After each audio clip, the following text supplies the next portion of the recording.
इस बार समारोह की विषय वस्तु विकसित भारत और भारत लोकतंत्र की जननी है।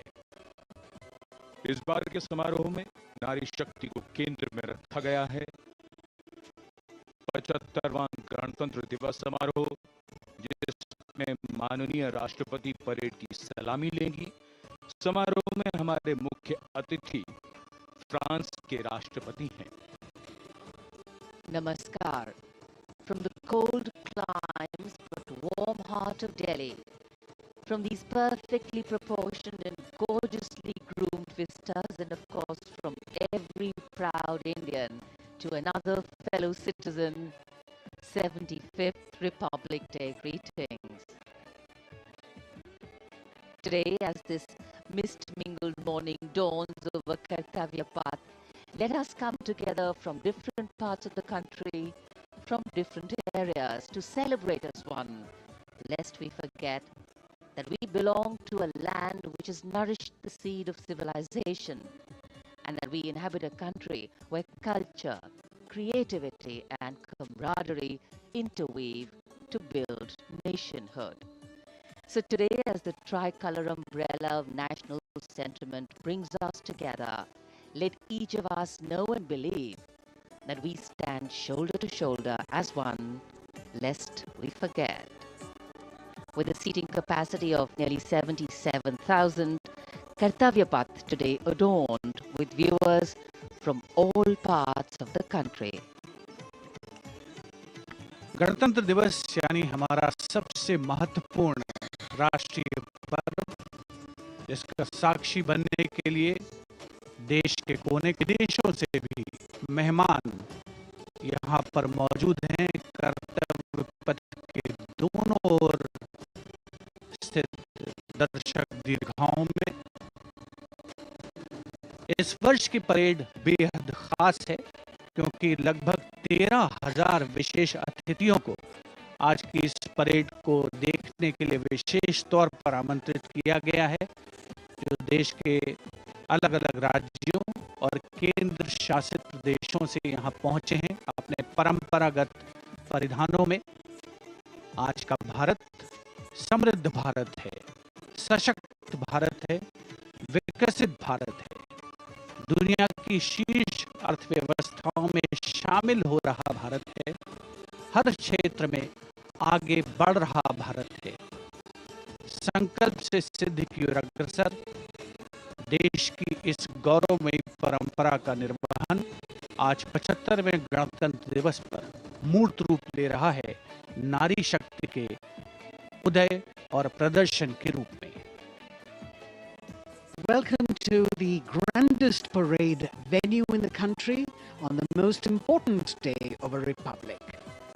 In a few minutes, we will witness the grand spectacle of our country's military prowess, its scientific developments, glimpses of the rich cultural heritage, all on display.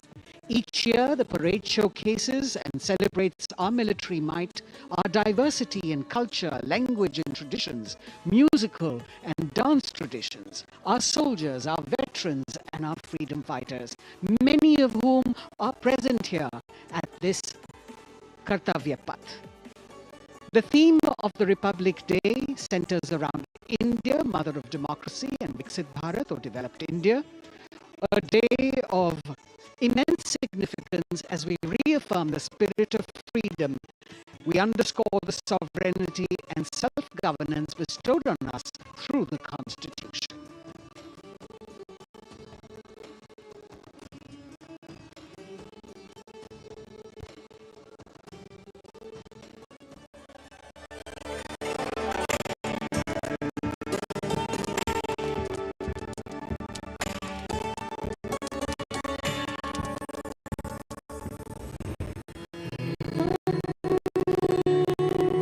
विश्व की सबसे पुरानी सभ्यताओं में से एक है भारत। यहाँ बहुरंगी विविधता और समृद्ध सांस्कृतिक विरासत है। तमाम विशेषताओं के बीच यहाँ की अनूठी खासियत है यहाँ का गणतंत्र। भारतीय गणतंत्र सदियों पुरानी वो अमूल्य परंपरा है जिस पर हर किसी को गर्व है। वेदों से लेकर पौराणिक ग्रंथों में गणतंत्र का गौरवशाली उल्लेख है। बौद्ध काल की बात करें या फिर पाणिनि के अष्टाध्यायी और कौटिल्य के अर्थशास्त्र की, गणराज्यों के वैभव की चर्चा हर जगह है। करोड़ों देशवासियों की आस्था के प्रतीक गणतांत्रिक प्रणाली को स्वतंत्रता के बाद एक नया आयाम प्रदान किया गया। 26 जनवरी 1950 को धूमधाम से मनाए गए पहले गणतंत्र दिवस के बाद से गर्व और गौरव की ये यात्रा जारी है। भारतीय गणतंत्र का मूल है हमारा संविधान।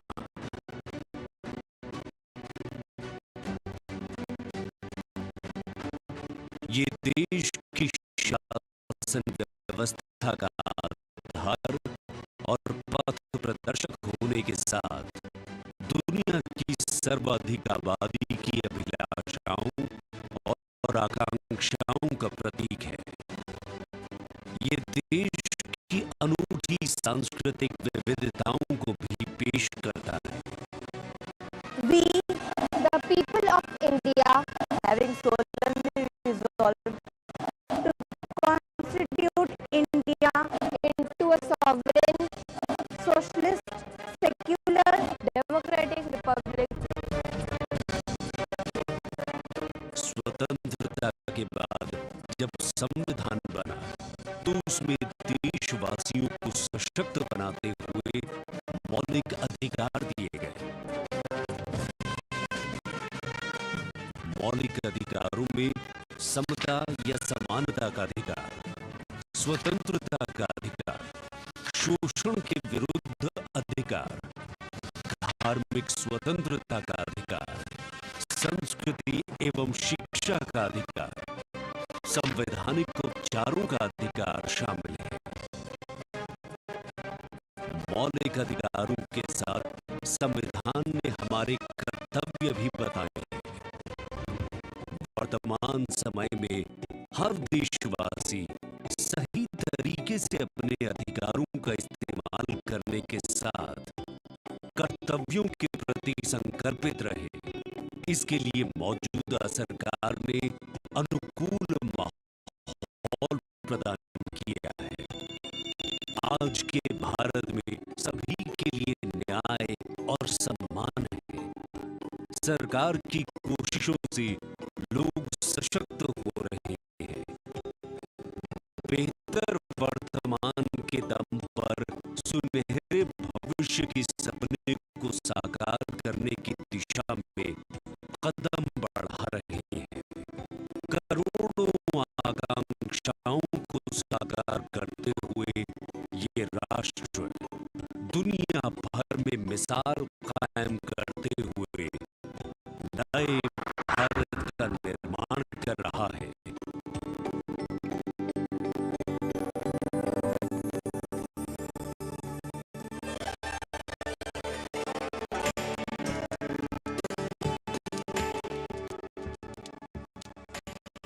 The atmosphere here at Kartavya Path, reflective of that pride and joy that each one of us feels in our bones when we see and salute our tricolour. We in the commentary box will be from time to time updating you with the different aspects of today's parade. And among them, we must highlight the biggest attraction, which is the flypast by the Indian Air Force that occurs as a finale to this parade. This year, too, they are poised to put up a breathtaking show featuring 51 aircraft from the Indian Air Force, Navy and Army, of which 29 are fighter aircraft. Flying at various altitudes and speeds, these aircraft are channeled into a highly synchronized and seamless continuum, an aerial ballet worth watching. The flypast, of course, as you know, is a huge and complex exercise involving several aircraft, hundreds of personnel, many air bases, and of course, precision in terms of time.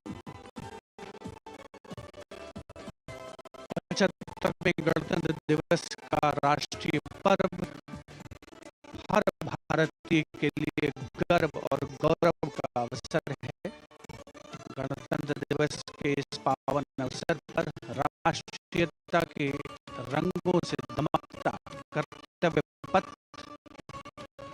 हजारों की संख्या में, जहां पर आम जनता 42,000 ticket आम जनता के लिए उपलब्ध कराए गए हैं और इस आकर्षक परेड में देश की समृद्ध सांस्कृतिक विरासत और उन्नत सामरिक शक्ति का अविस्मरणीय प्रदर्शन होता है और उसे पूर्णता प्रदान करता है भारतीय वायुसेना का फ्लाई पास्ट। इस वर्ष की परेड के आकर्षक फ्लाई पास्ट में 51 वायुयान भाग ले रहे हैं, जिसमें लड़ाकू विमान शामिल है, हेलीकॉप्टर शामिल है, परिवहन विमान भी शामिल है। देश की वायु सीमा की रक्षा के लिए सतत मुस्तैद भारतीय वायुसेना के कुशल पायलट्स लगातार उन्होंने कठिन अभ्यास किया है और आज आयोजित होने वाले फ्लाई पास्ट को वर्तमान स्वरूप प्रदान किया है।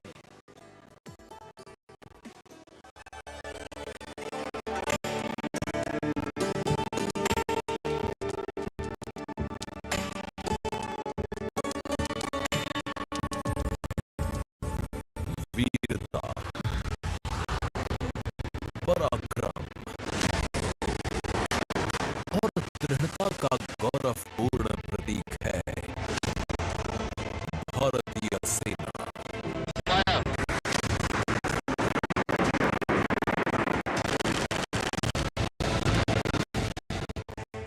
भारतीय सेना के शौर्य और अदम्य साहस के गौरवशाली प्रदर्शन को समेटे गणतंत्र दिवस पर होगा भव्य फ्लाई पास्ट। इस वर्ष फ्लाई पास्ट में वायुसेना के 29 लड़ाकू विमान, 8 मालवाहक विमान, 13 हेलीकॉप्टर और एक धरोहर विमान सहित कुल 51 एयरक्राफ्ट दिखाएंगे आकाश में साहसिक करतब।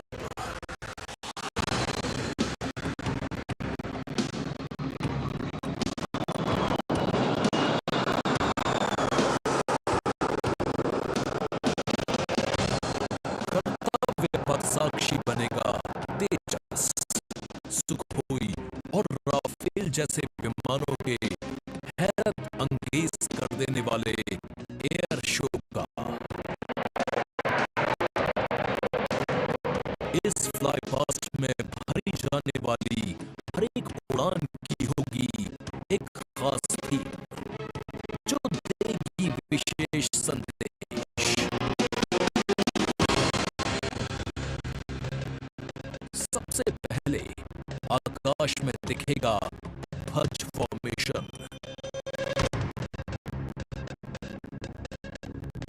इसमें 4 Mi-17 हेलीकॉप्टर, तीनों सेनाओं के झंडे और भारतीय तिरंगे को लहराकर इस पर्व को शुरू करेंगे। इसके बाद बारी इसमें 4 advanced light helicopter diamond formation के जरिए पेश करेंगे असाधारण करतब। बास की तरह पैनी नजर रखने वाले शूरवीरों का नायाब प्रदर्शन होगा फॉर्मेशन बास में। इस वर्ष गणतंत्र दिवस परेड पर नंबर 47 स्क्वाड्रन के बहादुर पायलट कर्तव्य पथ पर बास फॉर्मेशन कॉल साइन के अंदर उड़ान भरेंगे। इसमें 3 MiG-29 विमान आसमान में अपनी रोमांचकारी उड़ान से सबको कर देंगे चकित। एयर शो का दूसरा हिस्सा देखने को मिलेगा गणतंत्र दिवस परेड के बाद। सबसे पहले बारी होगी प्रचंड फॉर्मेशन की।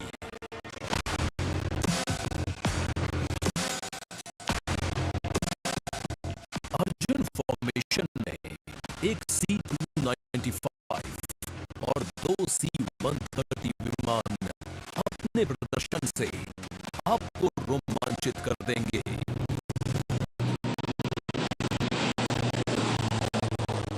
मुझे अत्यंत गर्व है कि मेरे अफसर और वायु सैनिक इस गणतंत्र दिवस फ्लाई पास्ट के हिस्सा है।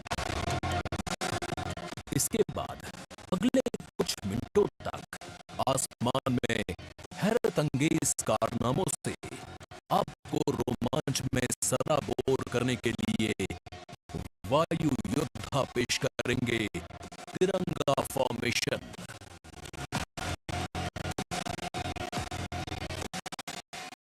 इसमें शामिल होंगे 5 सारंग एडवांस्ड लाइट हेलीकॉप्टर।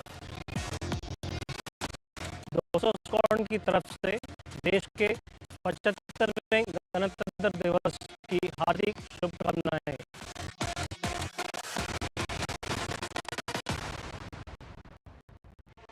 इसके बाद 2 सुखोई 30 और एक Boeing E-7 airborne early warning and control system करतब दिखाने के साथ ही अपनी ताकत का प्रदर्शन करेंगे नेत्र फॉर्मेशन में।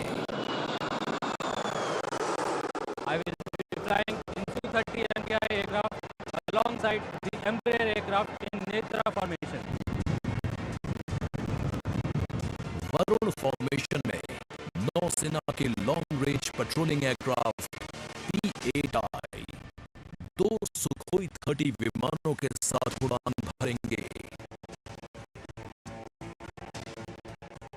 ये मेल अपने आप में शानदार होगा। I'll be flying in Varuna formation along with P-8I in Su-30 MK aircraft.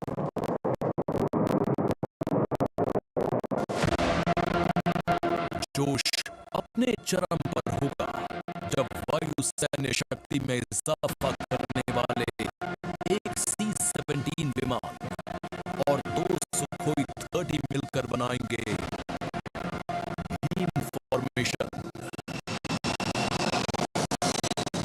I'll be flying with C-17 as Beam formation in the Republic Day flight path. आकाश में नजरें टिक जाएंगी जब 4 तेजस विमान डायमंड शेप में प्रस्तुत करेंगे फॉर्मेशन तेजस।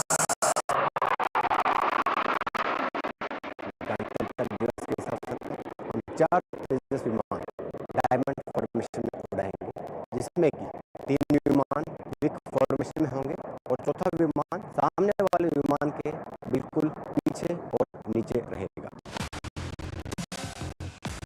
गणतंत्र दिवस की शोभा और बढ़ जाएगी जब 6 जैगुआर विमान एरो हेड शेप में बनाएंगे फॉर्मेशन अमृत।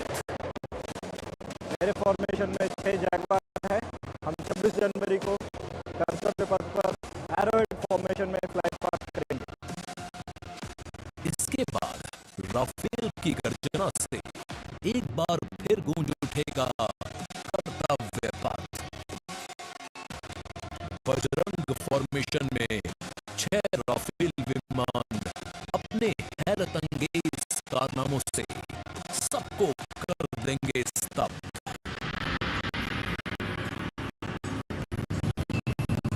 1000 फीट की ऊंचाई पर 3 सुखोई 30 लड़ाकू विमान आसमान में धुएं से बनाएंगे त्रिशूल फॉर्मेशन। इस गणतंत्र दिवस के अवसर पर नंबर 220 स्क्वाड्रन के 3 सुखोई 30 विमान त्रिशूल फॉर्मेशन में गणतंत्र दिवस परेड में हिस्सा लेंगे।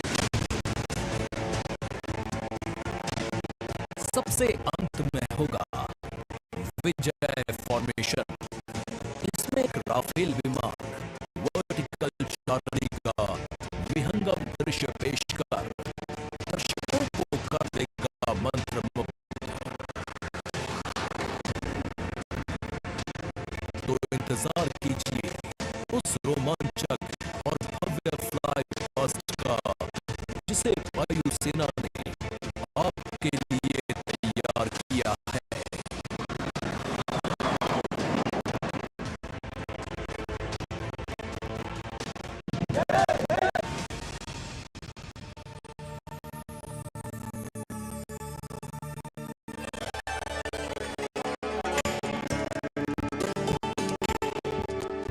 भारतीय वायुसेना भारत का गौरव, और यहाँ कर्तव्य पथ पर इस बार सजावट कुछ विशेष है।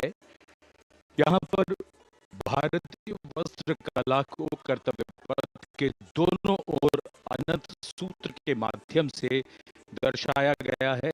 26 राज्यों के 136 विशेष मेहमान यहाँ मौजूद हैं और साड़ियों, परिधानों और पर्दों को यहाँ फ्रेम्स में कर्तव्य पथ के दोनों ओर सजाया गया है। इनमें 150 वर्ष पुरानी साड़ी भी है और हर फ्रेम के नीचे एक QR कोड है जिसे स्कैन करके उस परिधान और वस्त्र के बारे में पूरी जानकारी प्राप्त की जा सकती है। संस्कृति मंत्रालय की ये पहल और कर्तव्य पथ पर अनंत सूत्र का संदेश देने के लिए विशेष मेहमान 136 विशेष अतिथि अलग अलग दीर्घा में यहाँ पर मौजूद हैं, जिन्होंने अपने प्रदेश की पारंपरिक वेशभूषा का यहाँ पर प्रदर्शन किया है। विशेष अतिथि जैसा हम सब जानते हैं, कुल 77,000 दर्शकों के बैठने की जगह है। 42,000 आम जनता के लिए और 13,000 विशेष अतिथि, और इनमें वो भी शामिल हैं जिनका जिक्र माननीय प्रधानमंत्री ने मन की बात में किया।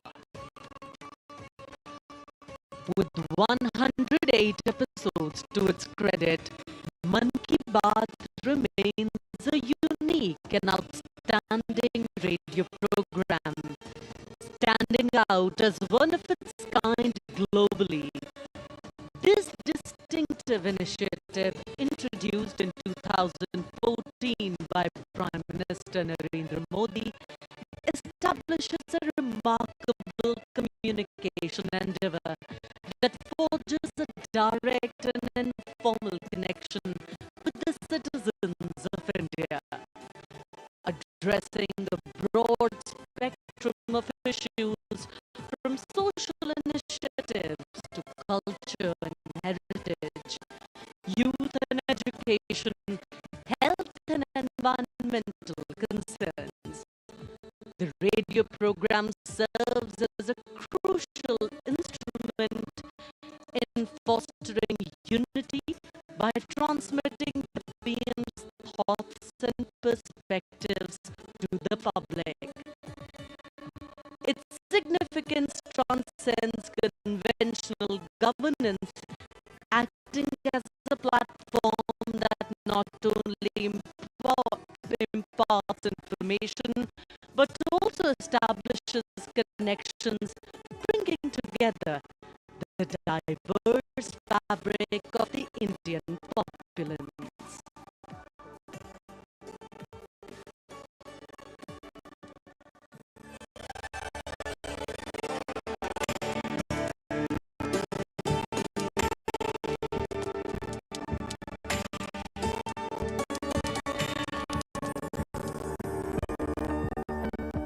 मेरे प्यारे देशवासियों, नमस्कार। मन की बात यानी आपके साथ मिलने का एक शुभ अवसर।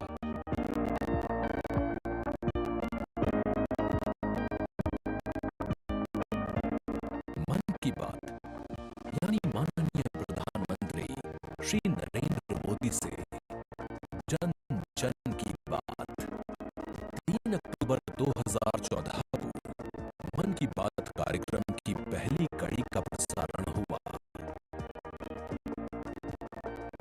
तब से लेकर आज तक ये कार्यक्रम हर महीने के आखिरी रविवार को सुबह 11 बजे प्रसारित होता रहा है। सियावर रामचंद्र की जय। मेरे प्यारे देशवासियों, मैं नासिक धाम पंचवटी से कर रहा हूं। पंचवटी वो पावन धरा है जहां प्रभु श्री राम ने काफी समय बिताया था। इसी भाव के साथ आप सभी राम भक्तों को कोटि कोटि नमन। जय श्री राम। राजनीति से अलग हटकर ये कार्यक्रम जन भावनाओं से प्रेरित होता है। यानी मन की बात में लगातार उन मुद्दों और चुनौतियों पर चर्चा की जाती है जिनका देश और देश के नागरिक हर दिन सामना करते हैं। गांव से निकला हुआ एक छोटा सा अभियान सेल्फी विद डॉटर को अंतर्राष्ट्रीय बनाने के लिए मन की बात कार्यक्रम का बेहद सराहनीय योगदान है। हमें नहीं पता था कि ऑनरेबल प्राइम मिनिस्टर हमें टेल एंड पे बॉर्डर के विलेज में भी देख रहे हैं, त्रेवा गांव में। जब उन्होंने लाइव होकर कोई 5.5 मिनट बॉर्डर विलेज त्रेवा में जम्मू में हमसे बात की, ये हमारे लिए गौरवमय ये बात है कि ऑनरेबल प्राइम मिनिस्टर हमें ये बात बोल रहे हैं। लगभग हर स्तर पर मन की बात कार्यक्रम ने सकारात्मक और कहीं न कहीं नकारात्मक दृष्टिकोण को सिरे से नकार दिया है। संभवतः इस कार्यक्रम की सबसे खास एवं रोचक बात ये रही है कि ये देश के 100 करोड़ से भी ज्यादा नागरिकों के बीच संचार के बेहद लोकप्रिय और सर्वसुलभ माध्यम यानी रेडियो के जरिए एक दूसरे से जुड़ने का साधन बन चुका है। वोकल फॉर लोकल का यह अभियान पूरे देश की अर्थव्यवस्था को मजबूती देता है। माननीय प्रधानमंत्री श्री नरेंद्र मोदी ने 23 अप्रैल 2023 को प्रसारित मन की बात कार्यक्रम के 100वें एपिसोड को ऐतिहासिक बताते हुए देशवासियों को बधाई दी थी और सभी को धन्यवाद भी दिया। आपने मुझे मन की बात के 100वें एपिसोड पर बधाई दी है, लेकिन मैं सच्चे दिल से कहता हूं, दरअसल बधाई के पात्र तो आप सभी मन की बात के श्रोता हैं, हमारे देशवासी हैं। इस लोकप्रिय कार्यक्रम को देश के 100 करोड़ लोग कम से कम एक बार सुन चुके हैं और 23 करोड़ लोग नियमित रूप से मन की बात सुनते हैं। 22 भारतीय भाषाओं और 29 बोलियों के अलावा मन की बात का प्रसारण 11 विदेशी भाषाओं में भी होता है। आकाशवाणी के 500 से अधिक केंद्रों के माध्यम से मन की बात कार्यक्रम देश के लगभग 90% भौगोलिक क्षेत्र और 98% जनसंख्या तक पहुंचता रहा है। राष्ट्र निर्माण में जब सबका साथ होता है तभी सबका विकास भी हो पाता है। 27 जनवरी 2015 को अमेरिका के तत्कालीन राष्ट्रपति श्री बराक ओबामा भी प्रधानमंत्री श्री नरेंद्र मोदी के साथ इस कार्यक्रम में शामिल हुए थे। I'm told this is also the first ever radio address by an Indian Prime Minister and an American President together, so we're making a lot of history. मन की बात कार्यक्रम की एक और खासियत रही है कि इस कार्यक्रम में ऐसे अनसंग हीरोज को भी एक प्लेटफॉर्म दिया जाता है जो देश और दुनिया के सामने पहले कभी नहीं आए। जो मुझे साहस मिला है वो मन की बात के माध्यम से मिला है। जो हम लोग कार्य कर रहे हैं, हम लोगों को एक बड़ा मंच दिया है और लोगों की सेवा करने का जो मौका मुझे मिला है उसके लिए मैं और महिलाओं को भी प्रेरित करना चाहूँगी। ऐसे प्रधानमंत्री जी जिन्होंने दिल्ली पर्सनली बुलाया, प्रोत्साहन दिया, पूरे दुनिया में इसकी एक बहुत ज़्यादा प्रमोशन हो गई और सबको काम मिला, इतने सारे फार्मर्स को लाइवलीहुड मिला। कोरोना काल के दौरान प्रधानमंत्री के मन की बात के एपिसोड्स में कोरोना योद्धाओं का नाम लेकर प्रधानमंत्री जी ने देशवासियों से उन्हें सम्मानित करने की अपील की और देश के नागरिकों को वैक्सीन के विकास के चरणों से अवगत कराया। इस लड़ाई के अनेकों योद्धा ऐसे हैं जो घरों में नहीं, घरों के बाहर रहकर कोरोना वायरस का मुकाबला कर रहे हैं। जो हमारे फ्रंटलाइन सोल्जर्स हैं, पैरामेडिकल स्टाफ हैं, ऐसे साथी जो कोरोना को पराजित कर चुके हैं, आज हमें उनसे प्रेरणा लेनी है। 3 अक्टूबर 2014 से अब तक की अपनी अविस्मरणीय यात्रा के क्रम में मन की बात कार्यक्रम एक जन आंदोलन बन चुका है।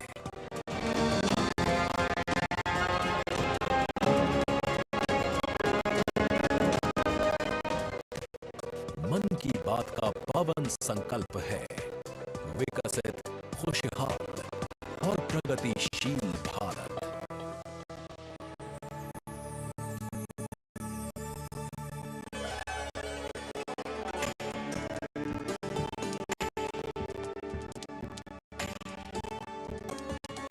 In fact, it's also very heartwarming to know today that many people who were specially mentioned in the Man Ki Baat program by the Prime Minister have also been invited here as special invitees by the PMO.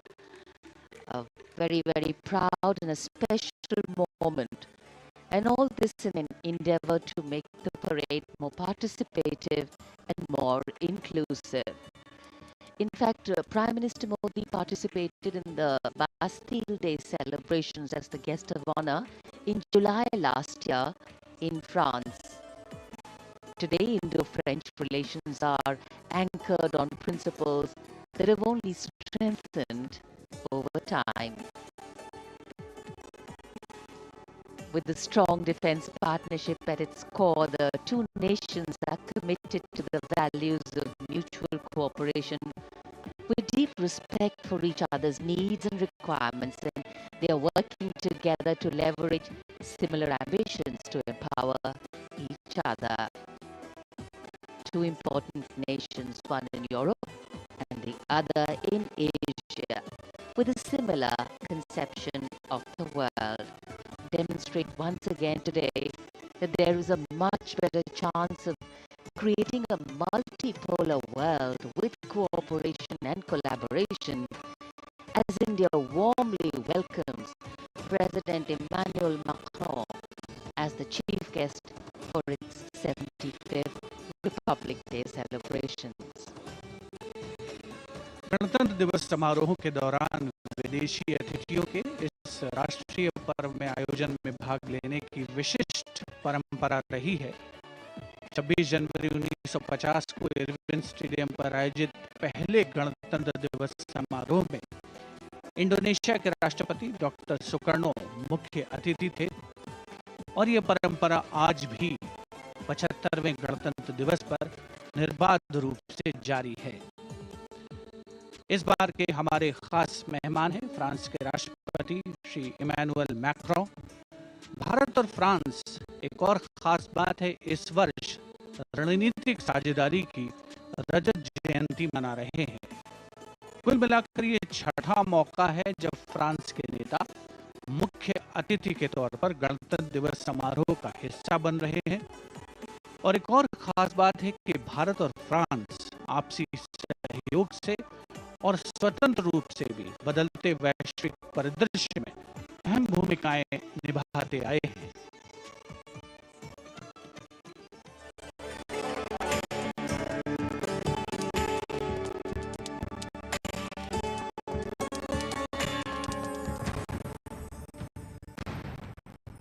Bharat और France, विश्वास, सम्मान और प्रतिबद्धता, दोनों देशों के द्विपक्षीय संबंध समय के साथ और होते जा रहे हैं प्रगाढ़। प्राइम मिनिस्टर एलिजाबेथ बॉर्न मुझे एयरपोर्ट पर रिसीव करने आई थी। ये आत्मीयता सिर्फ दो देशों के नेताओं के बीच नहीं है, बल्कि ये भारत फ्रांस की अटूट दोस्ती का प्रतिबिंब है। जहां भी, जब भी एक देश को समर्थन की आवश्यकता हुई, वहां दूसरे देश ने उसका भरपूर सहयोग किया। इस रणनीतिक साझेदारी के पूरे हो गए हैं 25 साल। फ्रांस भारत का दूसरा सबसे बड़ा डिफेंस सप्लायर। 1950 के दशक से ही फ्रांस सैन्य विमानन क्षेत्र में भारत के लिए एक विश्वसनीय भागीदार रहा है। भारतीय वायुसेना में पहली पीढ़ी के डसॉ ऑरेगन लड़ाकू विमान की खरीद से लेकर हाल के पनडुब्बी और रफाल सौदे तक भारत ने फ्रांस से कई हथियार खरीदे हैं। इसके साथ फ्रांस टेक्नोलॉजी ट्रांसफर कर स्वदेशी उत्पादन क्षमताओं और संयुक्त उद्यमों के जरिए भारत के रक्षा आधुनिकीकरण के प्रयासों में सहायता कर रहा है। भारत फ्रांस मित्रता के सफर में महत्वपूर्ण वर्ष था 1998। 11 मई 1998।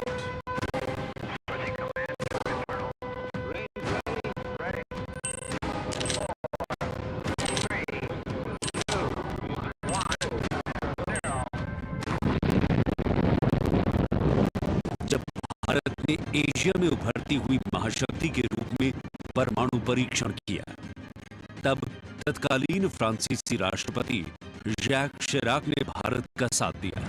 पिछले 2.5 दशकों में भारत फ्रांस रणनीतिक साझेदारी के तहत आपस में शांति, सुरक्षा, समुद्री सुरक्षा, जलवायु परिवर्तन, अंतरिक्ष, व्यापार, निवेश, शिक्षा और संस्कृति जैसे महत्वपूर्ण क्षेत्रों में सहयोग करते रहे हैं। सबमरीन हो या फिर नौसेना के जहाज, हम चाहते हैं कि मिलकर केवल अपनी ही नहीं, तीसरे मित्र देशों की जरूरतों को भी पूरा करने के लिए हम काम करें। भारत और फ्रांस की विदेश नीति लगभग एक सी है। दोनों ही देश स्वतंत्र रणनीतिक स्वायत्तता में यकीन करते हैं। सुरक्षा परिषद का स्थायी सदस्य होने की वजह से फ्रांस ने काउंटर टेररिज्म, आतंकियों पर लगाम लगाने और मिसाइल कंट्रोल रेजीम में भारत का साथ दिया है। हमारे सशस्त्र बल नियमित बातचीत कर रहे हैं और पूरा योगदान कर रहे हैं ताकि इस क्षेत्र में शांति और सुरक्षा बनी रहे और अंतर्राष्ट्रीय कानून का सम्मान रहे। आपसी सौहार्द बनाए रखते हुए प्रधानमंत्री नरेंद्र मोदी ने 14 जुलाई को पेरिस में आयोजित फ्रांस के राष्ट्रीय दिवस समारोह बेस्टियर डे परेड में सम्मानित अतिथि के रूप में भाग लिया।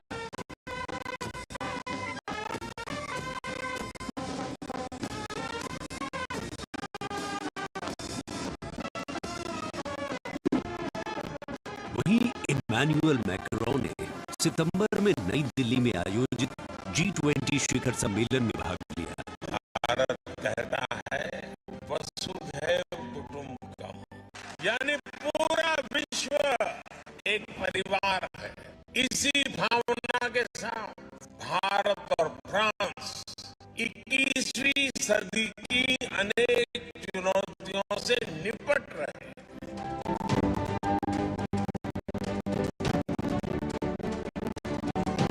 गणतंत्र दिवस समारोह में राष्ट्रपति मैक्रोन की उपस्थिति भारत और फ्रांस के बीच संबंधों को और प्रगाढ़ करेगी और आने वाले वर्षों में सहयोग के नए रास्ते खुलेंगे।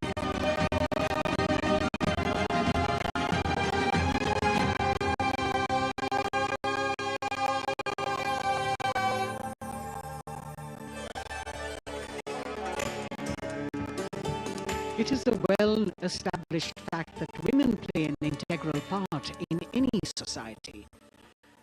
It is through the empowerment of women that societies can ensure their growth as well, and the government of India has been focused on promoting Nari Shakti in the country.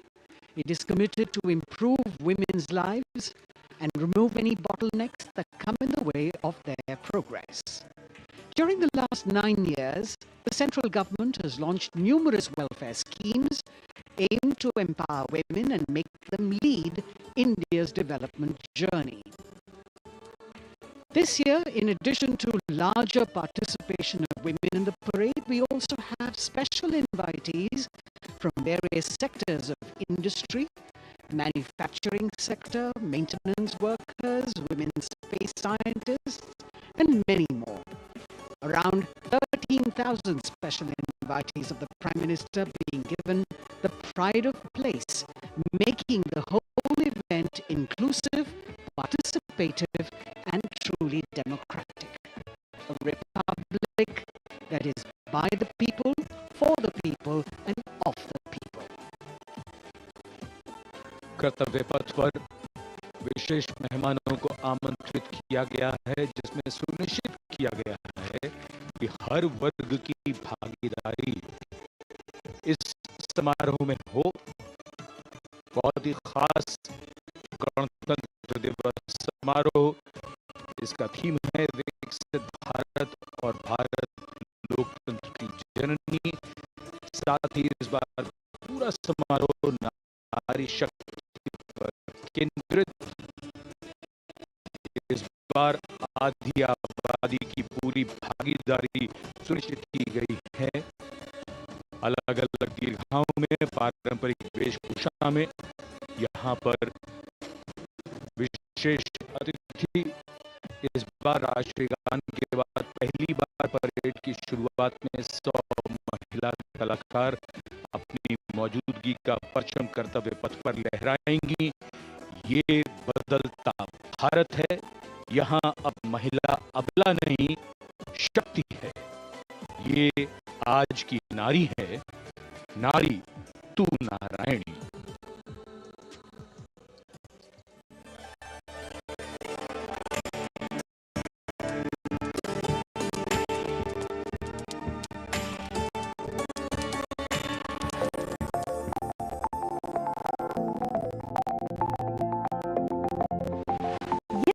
नार्यस्तु पूज्यन्ते रमन्ते तत्र देवता।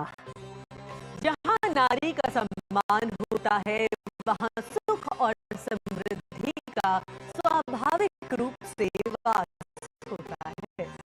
सशक्त और समर्थ महिलाएं हमेशा से भारत की गौरवशाली संस्कृति की पहचान रही हैं।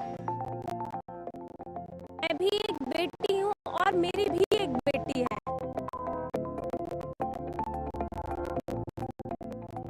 Women empowerment, I feel really safe and happy right now. Gargi Yajnavalkya का शास्त्रार्थ हो या फिर मैत्रेयी और यामी जैसी विदुषियों का ज्ञान, इन विदुषियों, इन ऋषिकाओं ने हमेशा से ही भारत के समाज का मार्गदर्शन किया।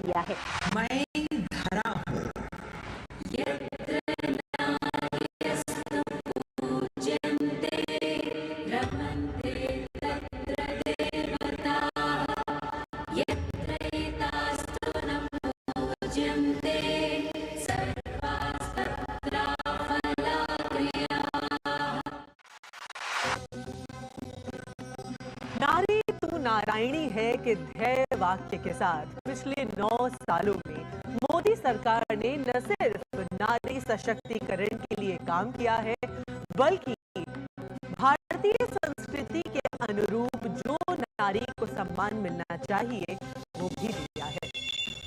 India's vision is not just of development which benefits women. It is of women-led development, where women lead the journey of समावेशी शासन के एक नए युग की शुरुआत करते हुए पिछले 9 सालों में प्रधानमंत्री नरेंद्र मोदी के नेतृत्व में महिला सशक्तिकरण को चरितार्थ किया गया है। देश में समान प्रतिनिधित्व के लक्ष्य के साथ अमृतकाल में समावेशी संसदीय लोकतंत्र की मजबूत नींव रखने के लिए नारी शक्ति वंदन विधेयक संसद से पारित किया गया। The bill is passed by the constitutionally required majority.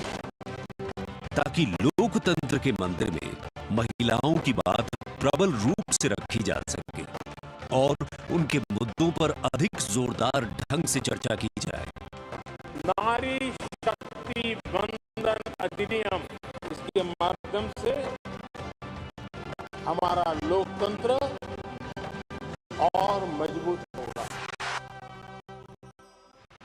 मुस्लिम महिलाओं को 3 तलाक के दंश से छुटकारा दिलाने की आवाज लंबे समय से उठती रही थी, लेकिन दूसरी बार सत्ता में आने के तत्काल बाद पीएम नरेंद्र मोदी की सरकार ने राजनीतिक इच्छा शक्ति दिखाई और मुस्लिम महिलाओं को ट्रिपल तलाक के दंश से छुटकारा दिलाने का काम किया।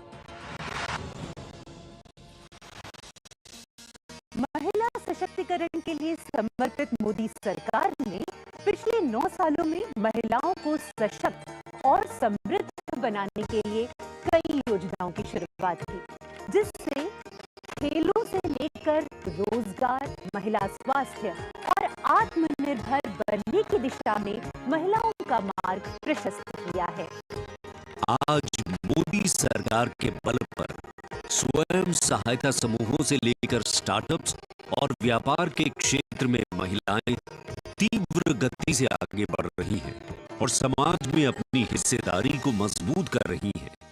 ये करोड़ों महिलाएं इतना वैल्यू क्रिएशन कर रही हैं और इसका अंदाज आपको इनकी कैपिटल रिक्वायरमेंट से भी लगा सकते हैं। 9 वर्षों में इन सेल्फ हेल्प ग्रुप ने 6.25 लाख करोड़ रुपए का लोन लिया है। ये महिलाएं केवल छोटी एंटरप्रेन्योर ही नहीं है, बल्कि एक ग्राउंड पर सक्षम रिसोर्स पर्सन का काम भी कर रही है। देश की आधी आबादी को आत्मनिर्भर बनाने के लिए महिला ई-हाट मोदी सरकार द्वारा शुरू किया गया। महिला उद्यमियों को समर्पित ऐसा ऑनलाइन मार्केटिंग प्लेटफॉर्म है जिस पर आज 2.2 लाख से अधिक महिलाएं विक्रेता के रूप में पंजीकृत हैं। साथ ही मुद्रा योजना के द्वारा महिलाएं अपने बल पर उद्यमी बन रही हैं।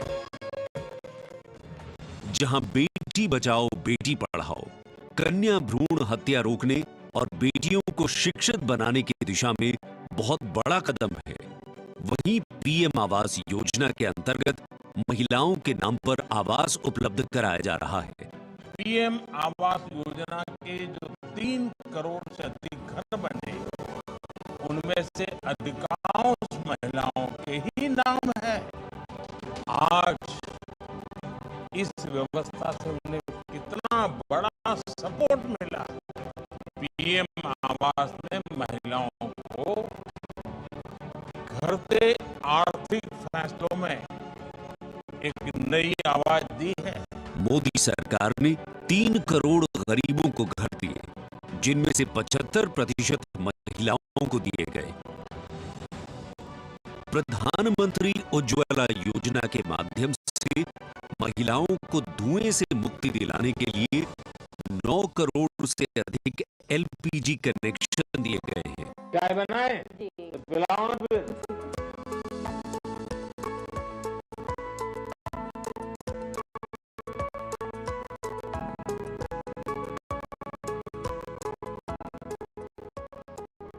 बहुत मीठी चाय पीते हैं आप, हैं?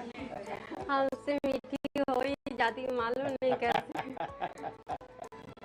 और स्वच्छ भारत मिशन के अंतर्गत महिलाओं को खुले में शौच से मुक्ति दिलाने के लिए 11 करोड़ से अधिक शौचालयों का निर्माण किया गया है ताकि महिलाओं को सम्मान और सुरक्षित जीवन मिले।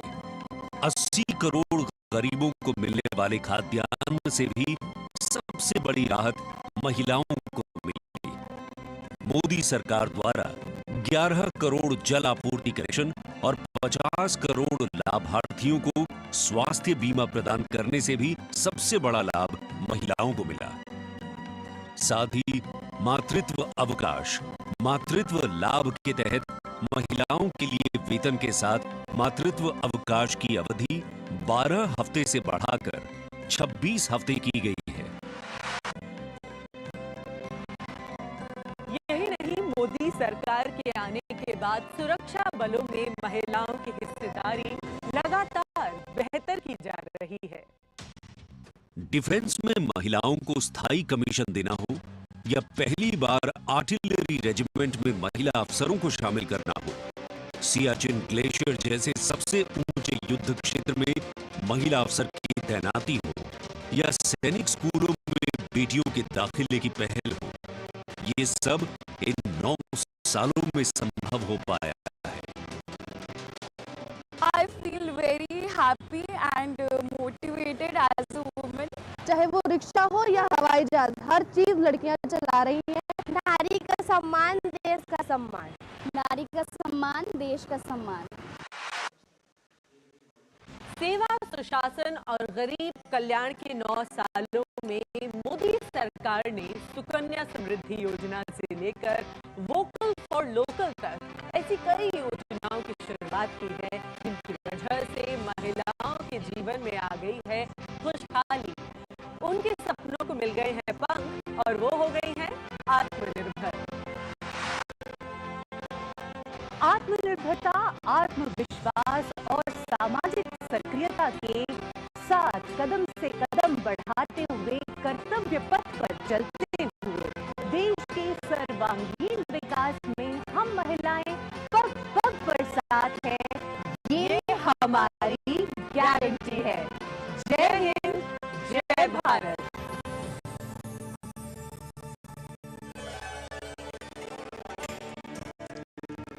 Empowering women, empowering communities, and thus empowering a nation.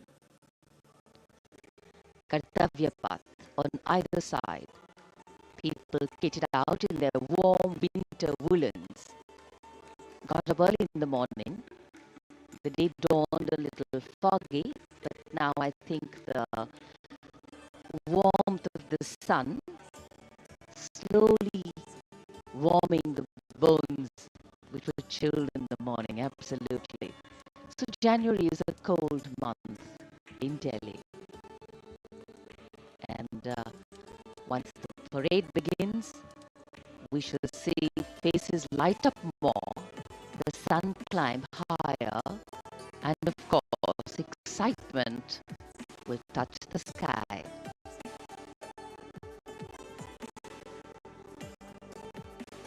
People in their traditional attire, special invitees from different parts of the country. And here, this is a splendid view of the forecourt of Rashtrapati Bhavan, the official residence of the President of India. And the dome that crowns Rashtrapati Bhavan, one of the most distinctive features of the building. This is the Jaipur column, topped by the Star of India. And here, ready to receive the Supreme Commander of the Armed Forces, the President of India, Srimati Draupadi Murmu, who will arrive here in a short while from now. माननीय श्रीमती द्रौपदी मुर्मू के राष्ट्रपति पद पर आसीन होने के साथ भारतीय लोकतंत्र की नई भूमिका रेखांकित हुई है। श्रीमती द्रौपदी मुर्मू का भारत के 15वें राष्ट्रपति के रूप में निर्वाचन एक ऐतिहासिक क्षण है। उनकी नियुक्ति देश के सामाजिक और राजनीतिक परिदृश्य में एक महत्वपूर्ण और शक्तिशाली संदेश देती है। हम सब जानते ही हैं, श्रीमती द्रौपदी मुर्मू के पास एक लंबा और सफल राजनीतिक करियर है। साथ ही उनके पास प्रशासन और संवैधानिक मामलों का गहन ज्ञान भी है। देशवासियों, 75वें गणतंत्र दिवस में कर्तव्य पथ पर माननीय श्रीमती द्रौपदी मुर्मू द्वारा परेड की सलामी लेना कोई मामूली घटना नहीं है। ये राष्ट्रीय गौरव का क्षण है जो समानता के प्रति हमारे संविधान की प्रतिबद्धता को दर्शाती है। भारतीय लोकतंत्र संविधान स्वतंत्र न्यायपालिका, स्वतंत्र मीडिया और जवाबदेह शासन पर टिका हुआ है।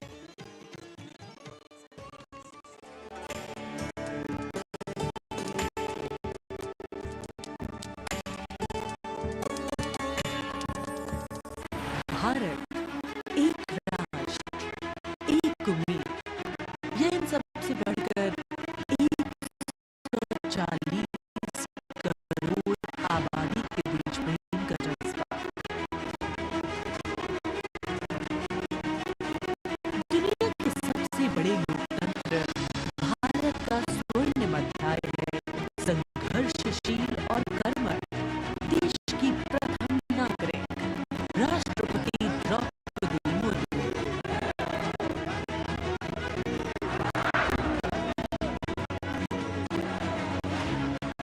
मैं आप सभी को कहना चाहूंगी, महिला होना अथवा आदिवासी समाज में जन्म लेना कोई बुराई नहीं है। अपने निजी जीवन की चुनौतियों को दरकिनार कर रायसीना हिल तक का उनका सफर बेमिसाल संघर्ष और अदम्य जज्बे की कहानी है। अभाव में गुजरा बचपन, युवा काल का संघर्ष, व्यक्तिगत जीवन के उतार चढ़ाव, सार्वजनिक जीवन की सादगी और बेदाग छवि, यही है बहुआयामी प्रतिभा की धरी द्रौपदी मुर्मू का व्यक्तित्व। उन्होंने जनता और समाज से जुड़कर लोगों के बीच एक अलग पहचान बनाई है। साल 1979 में भुवनेश्वर के रमा देवी महिला कॉलेज से स्नातक करने वाली द्रौपदी मुर्मू ने अपने पेशेवर करियर की शुरुआत ओडिशा सरकार के सिंचाई विभाग में क्लर्क की नौकरी से की। क्लर्क की नौकरी छोड़ने के बाद उन्होंने रायरंगपुर में एक शिक्षक के तौर पर भी काम किया। क्या करना चाहती हो? टीचर। टीचर मतलब क्या होता है जानती हो? देश को बनाने वाला, IAS ऑफिसर को बनाने वाला, IPS को बनाने वाला, इंजीनियर को बनाने वाला। टीचर जो होते हैं वो बनाने वाला। जनता के बीच वो देखते ही देखते लोकप्रिय होने लगी। साल 1997 में द्रौपदी मुर्मू पहली बार रायरंगपुर नगर पंचायत में वार्ड पार्षद बनी। इसके बाद वो नगर पंचायत की उपाध्यक्ष भी बनाई गई। फिर वो राजनीति में लगातार आगे बढ़ती चली गई। पहली बार सन 2000 में विधायक बनने के बाद द्रौपदी मुर्मू ने साल 2000 से 2004 तक नवीन पटनायक के मंत्रिमंडल में स्वतंत्र प्रभार राज्य मंत्री के तौर पर भी काम किया। द्रौपदी मुर्मू को ओडिशा में सर्वश्रेष्ठ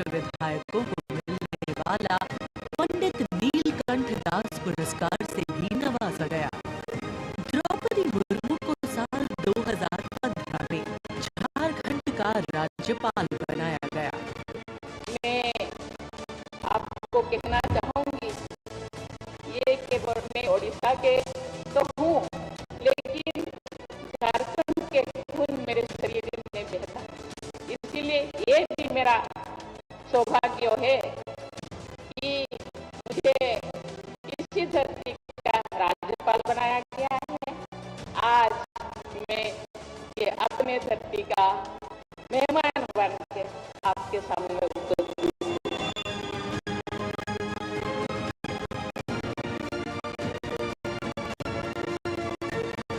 देश के प्रथम नागरिक के रूप में राष्ट्रपति मुर्मू देश के युवाओं में अटूट विश्वास रखती है।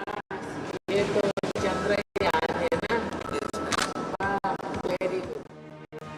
और उनसे मातृभूमि के प्रति, समाज के उत्थान और राष्ट्र के निर्माण में योगदान देने के लिए बार बार आह्वान करती है। राष्ट्रपति द्रौपदी मुर्मू की जिंदगी पहले ही किसी प्रेरणादायक जीवन से कम नहीं है, लेकिन इसमें और चार चांद लगाते हैं उनके कुछ साहसिक कदम।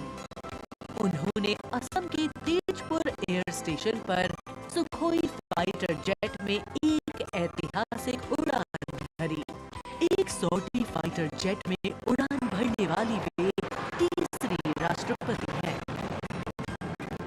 द्रौपदी मुर्मू दुनिया की हर उस स्त्री के लिए शक्ति और प्रेरणा का स्वरूप है जो समाज की हर बड़ी से बड़ी चुनौती का सामना करके खुद के दम पर अपनी पहचान बनाने का विश्वास रखती है।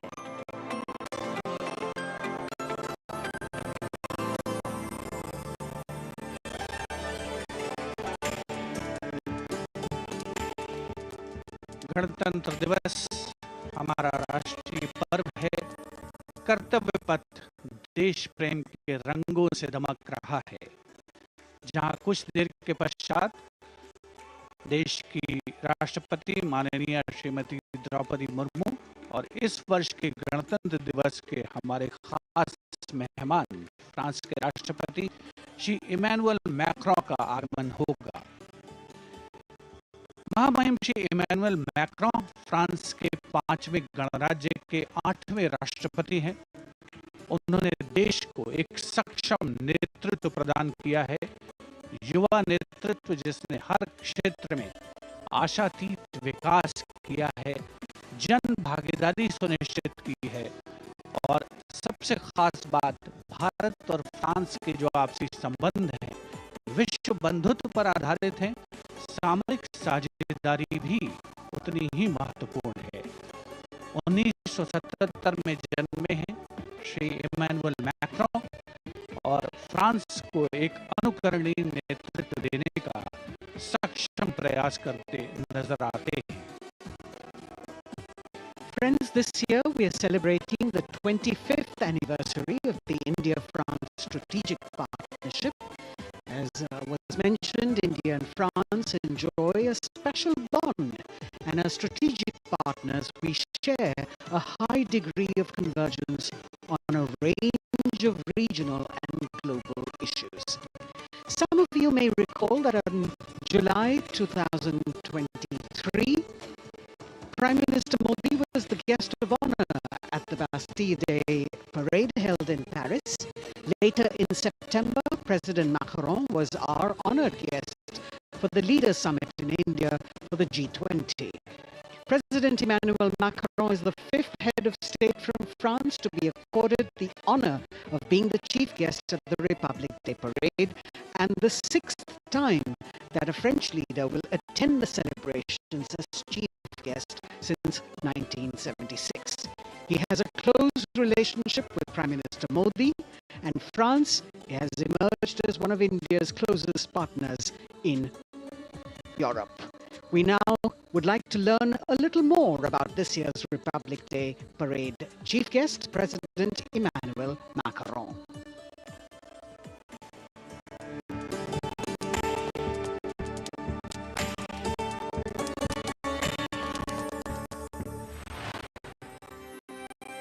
फ्रांस एक जो अपनी संस्कृति, मुक्त उत्साही लोगों, शानदार शहरों और स्वादिष्ट व्यंजनों से पूरी दुनिया को आकर्षित करता रहा है। भारत और फ्रांस के बीच संबंध परंपरागत रूप से घनिष्ठ रहे हैं और पिछले कुछ वर्षों में माननीय प्रधानमंत्री नरेंद्र मोदी और फ्रांस के माननीय राष्ट्रपति इमानुएल मैक्रों की अध्यक्षता में दोनों देशों के दशकों पुराने रिश्ते को एक नई ऊर्जा मिली है। फ्रांस के राष्ट्रपति इमानुएल मैक्रों 2017 में महज 39 वर्ष की आयु में फ्रांस के राष्ट्रपति बने और साल 2022 में फ्रांस की जनता ने एक बार फिर उन्हें विशाल बहुमत से चुना। Et nous allons gagner! Vive la République! Vive la France! France के आमिया में जन्मे इमानुएल मैक्रों ने यूनिवर्सिटी पारी नॉन्तेर में फिलॉसफी की पढ़ाई की और फिर फ्रांस के प्रतिष्ठित एकोल नाशनल d'administration में वरिष्ठ सिविल सेवा के लिए प्रशिक्षण लिया। राजनीति से पहले मैक्रों ने एक इन्वेस्टमेंट बैंकर के रूप में काम किया और वित्तीय क्षेत्र में उनके अनुभव ने उनके राजनीतिक करियर के लिए एक अनूठी पृष्ठभूमि प्रदान की। अपने राजनीतिक सफर की शुरुआत में मैक्रों ने विभिन्न मंत्रियों के सलाहकार के रूप में काम किया और फिर वर्ष 2012 में तत्कालीन राष्ट्रपति फ्रांसवा ओलांद ने मैक्रों को उप महासचिव के रूप में नियुक्त किया। इसके बाद वर्ष 2014 में मैक्रों अर्थव्यवस्था, उद्योग और डिजिटल मामलों के मंत्री बने और अपने इस कार्यकाल में उन्होंने कई बिजनेस फ्रेंडली इनिशिएटिव्स की शुरुआत की। मैक्रों की राजनीतिक यात्रा का सबसे बड़ा मोड़ तब आया जब उन्होंने साल 2014 में आमिया में एक नई पार्टी En Marche की स्थापना की।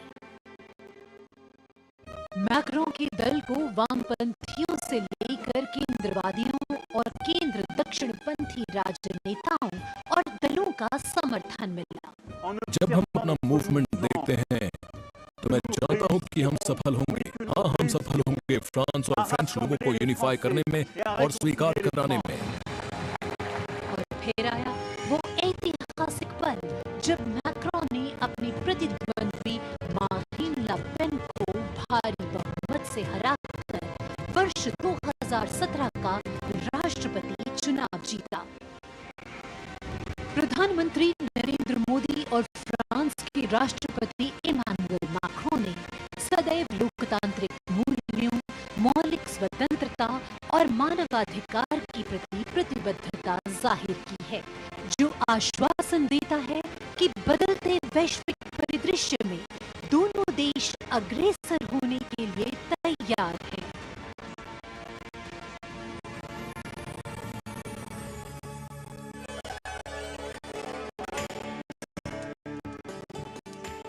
Kartavya Path today, preening beautifully prettified. The Central Public Works Department, the CPWD, has played an instrumental role, and this is the area opposite the saluting base, all done up in flowers, adorning the space, adding a glow of their own. In fact, many agencies have come together to make sure that history, tradition and ceremonial protocol all get context for this celebration, anchoring the present in a stability that was weathered many storms.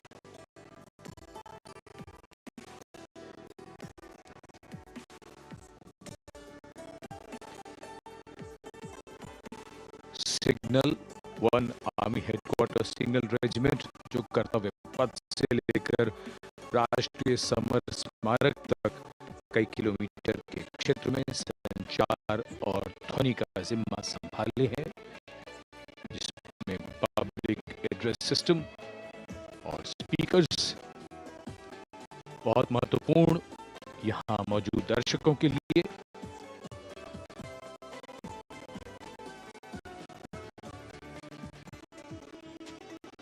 In fact, the exceptional quality of sound that you can hear that covers Kartavya Path has been arranged by the 1 Army Headquarters Signal Regiment under the command of Colonel Rajkumar Mishra.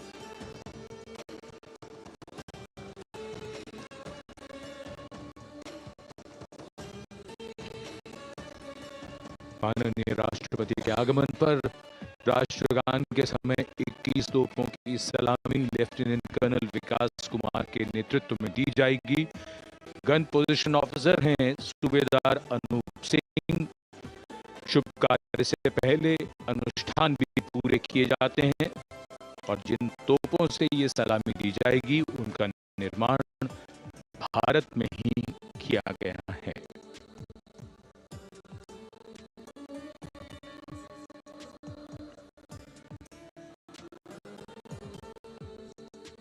In fact, a lot of preparation, training, and rehearsals go into ensuring that everything works like clockwork.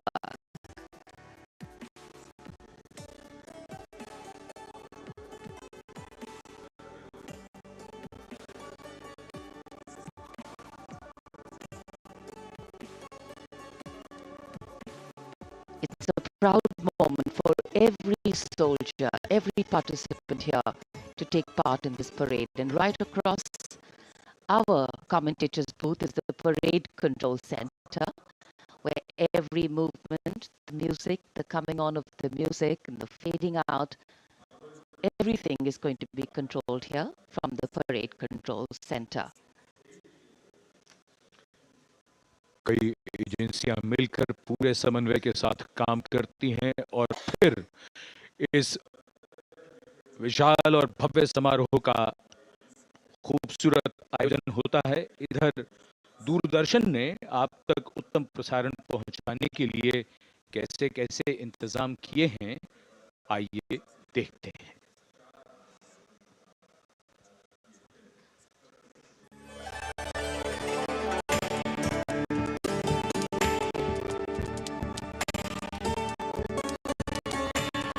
देश के 75वें गणतंत्र दिवस के सजीव एवं सुचारू प्रसारण के लिए दूरदर्शन ने व्यापक प्रबंध किए हैं।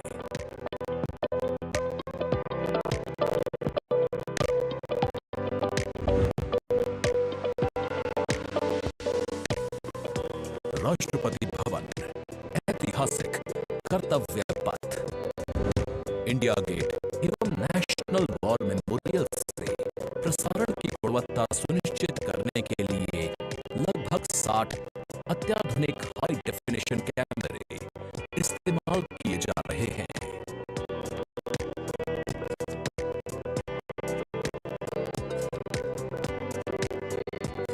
इनमें से 28 कैमरे कर्तव्य पथ पर लगाए गए हैं।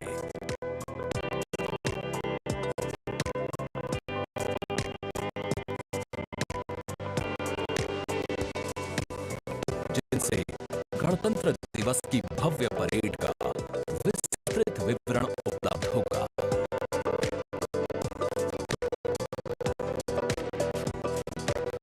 पंद्रह हाई डेफिनेशन कैमरे इंडिया गेट पर और 12 HD कैमरे राष्ट्रपति भवन पर लगाए गए हैं।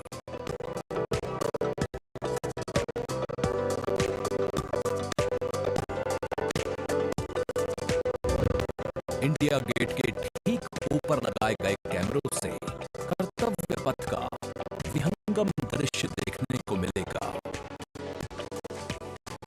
इसके अलावा डायनामिक एरियल शॉट्स की उपलब्धता सुनिश्चित करने के लिए 80 फीट से ऊंची 3 हाइड्रोलिक क्रेन्स और 6 जिमी जिब कैमरों का इस्तेमाल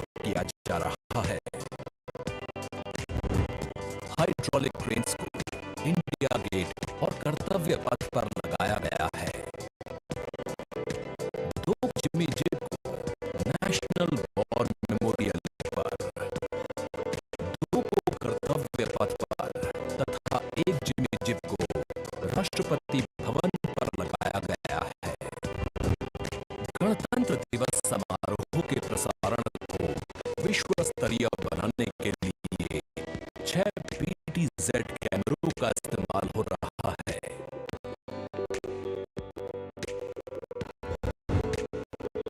उच्च स्तरीय तकनीकी प्रसारण तथा लगभग 60 कैमरों में उचित समन्वय के लिए राष्ट्रपति भवन, कर्तव्य पथ एवं नेशनल वॉर मेमोरियल पर 3 हाई डेफिनिशन OB वैन्स की व्यवस्था की गई है।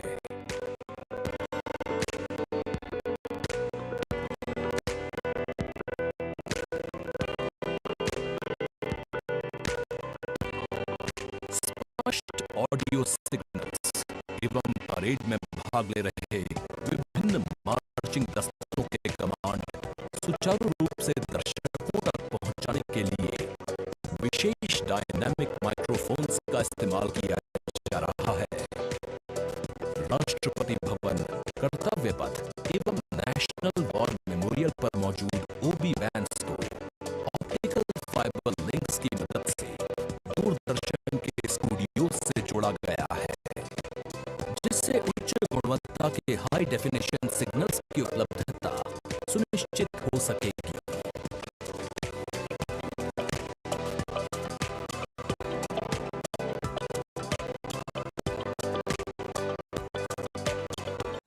देश के 75वें गणतंत्र दिवस के गौरवपूर्ण समारोह के प्रसारण को यादगार बनाने के लिए दूरदर्शन के अधिकारी एवं कर्मचारी पिछले लगभग 3 महीने से विभिन्न संस्थाओं के सहयोग से काम कर रहे हैं।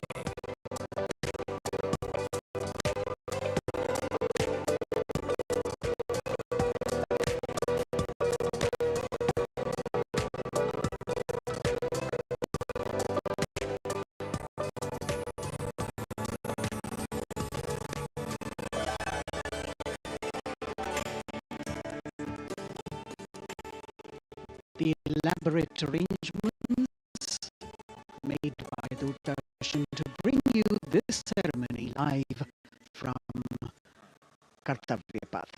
We're now at the National War Memorial that was unveiled in 2019, set up in honor of the martyrs who have displayed acts of valor during wartime.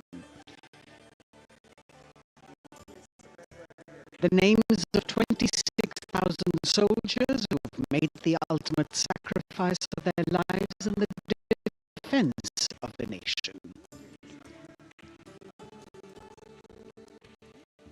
It has 4 concentric circles and a central obelisk under which burns the Amar Jyot, representing the immortal soldier. The circles are designed as Chakravyuh, an ancient Indian war formation. The start of the parade actually begins here when the Prime Minister arrives and is received by the Defence Minister and other officials along with the 3 service chiefs. After being introduced, he is led inside where he places a wreath of remembrance on behalf of the nation. The National War Memorial, representing the gratitude of a nation to its armed forces. This memorial strengthens the sense of belonging, high moral values, sacrifice and national pride in our citizens. राष्ट्रीय summer स्मारक हमें उन बहादुर सैनिकों के अप्रतिम शौर्य, असाधारण वीरता और सर्वोच्च बलिदान की याद दिलाता है, जिन्होंने मातृभूमि की रक्षा के लिए हंसते हंसते अपने प्राण न्यौछावर कर दिए थे। कुछ ही समय के बाद यहाँ माननीय प्रधानमंत्री श्री नरेंद्र मोदी का आगमन होगा और वे कृतज्ञ राष्ट्र की ओर से अमर शहीदों को श्रद्धा सुमन अर्पित करेंगे। राष्ट्रीय समर स्मारक पर 4 चक्र बनाए गए हैं, जिसमें आजादी के बाद भारतीय सेना की भागीदारी वाले 6 युद्धक अभियानों की भी जानकारी दी गई है। अमर चक्र पर 15.5 मीटर ऊंचा स्मारक स्तंभ है, जिसमें अमर जवान ज्योति प्रज्वलित है। परमवीर चक्र से सम्मानित सभी 21 अमर बलिदानियों को विशेष सम्मान दिया गया है राष्ट्रीय समर स्मारक पर, और सभी परमवीर चक्र विजेताओं की यहाँ कांस्य प्रतिमाएं लगाई गई हैं। देश आज उन्हें नमन कर रहा है। The monument, spread over 40 acres in the heart of the capital city, hallowed grounds where lie enshrined the souls of our soldiers. The Prime Minister paying a solemn homage on behalf of a grateful nation. And you saw those shots taken by the special positioned cameras of Doordarshan, some atop India Gate, as it looks onto the National War Memorial. And there you can see the obelisk with the eternal flame. Very solemnly dressed for the occasion.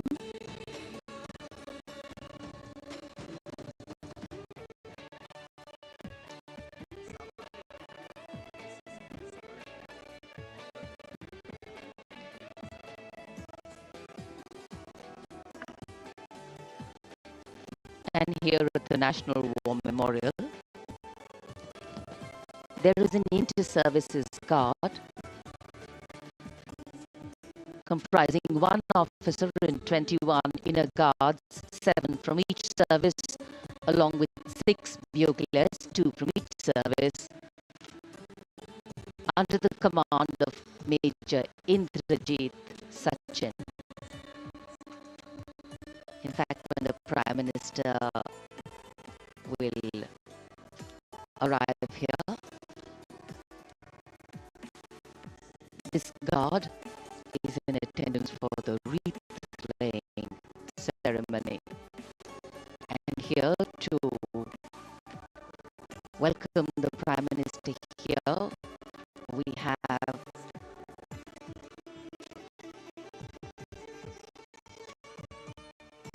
the Prime Minister's car gate going down Kartavya Path.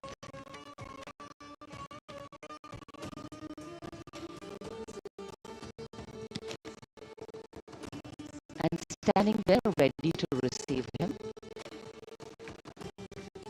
we have the Raksha Mantri Shri Rajnath Singh, the Chief of Defence Staff General Anil Chauhan, Raksha Rajya Mantri Shri Ajay Bhatt, Chief of Army Staff General Manoj Pandey, Chief of Naval Staff Admiral Radhakrishnan Hari Kumar, and the Chief of Air Staff Air Chief Marshal Vivek Ram Chaudhary.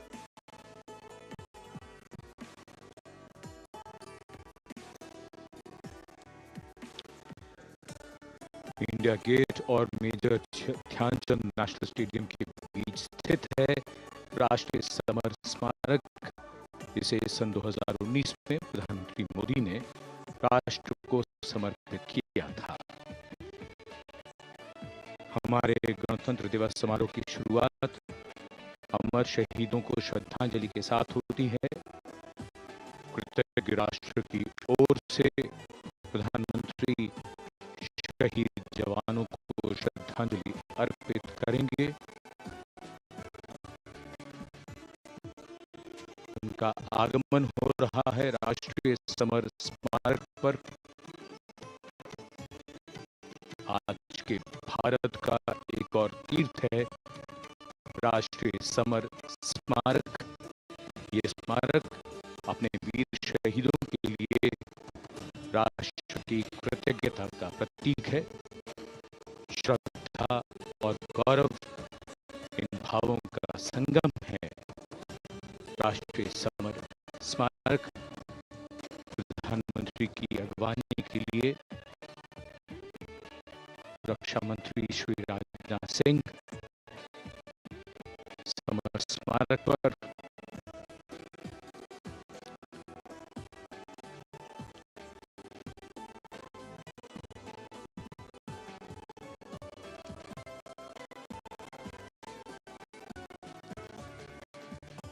आगमन देश के माननीय प्रधानमंत्री श्री नरेंद्र मोदी का।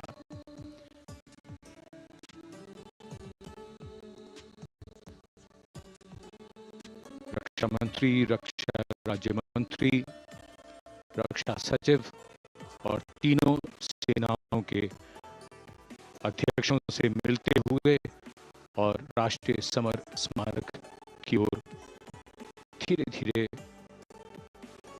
प्रस्थान करते हुए माननीय प्रधानमंत्री। Bestowing tribute, they say, is practiced not so much in words as in action, honoring and revering those who chose to embrace their lives with courage, discipline, dedication, and valor, is paying tribute in its finest form.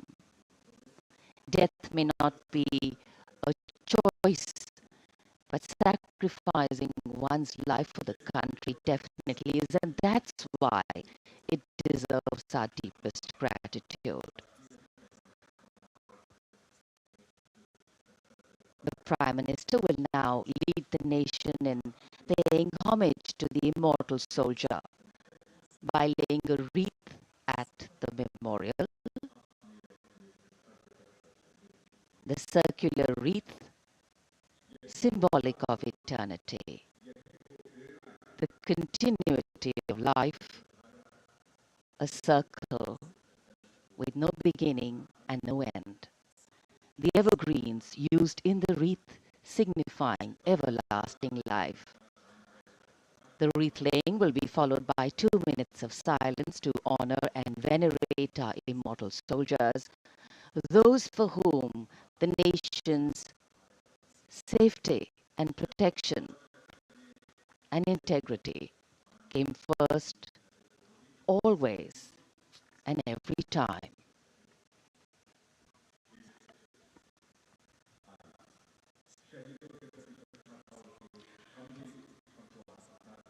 प्रधानमंत्री द्वारा पुष्पांजलि अर्पित करने के बाद अंतर सेवागार्ड सलामी शस्त्र और फिर शोक शस्त्र प्रस्तुत करते हैं।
Shri Javed Ashraf.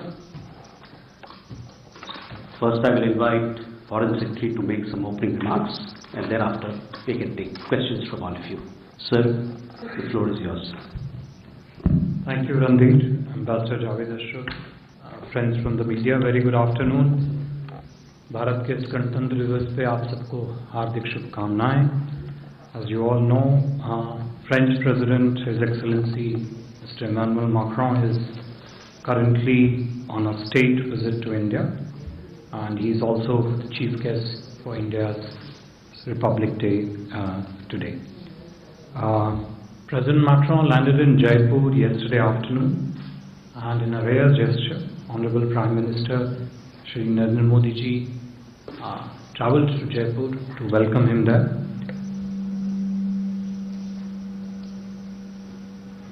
I think if somebody can reduce the echo a bit, please.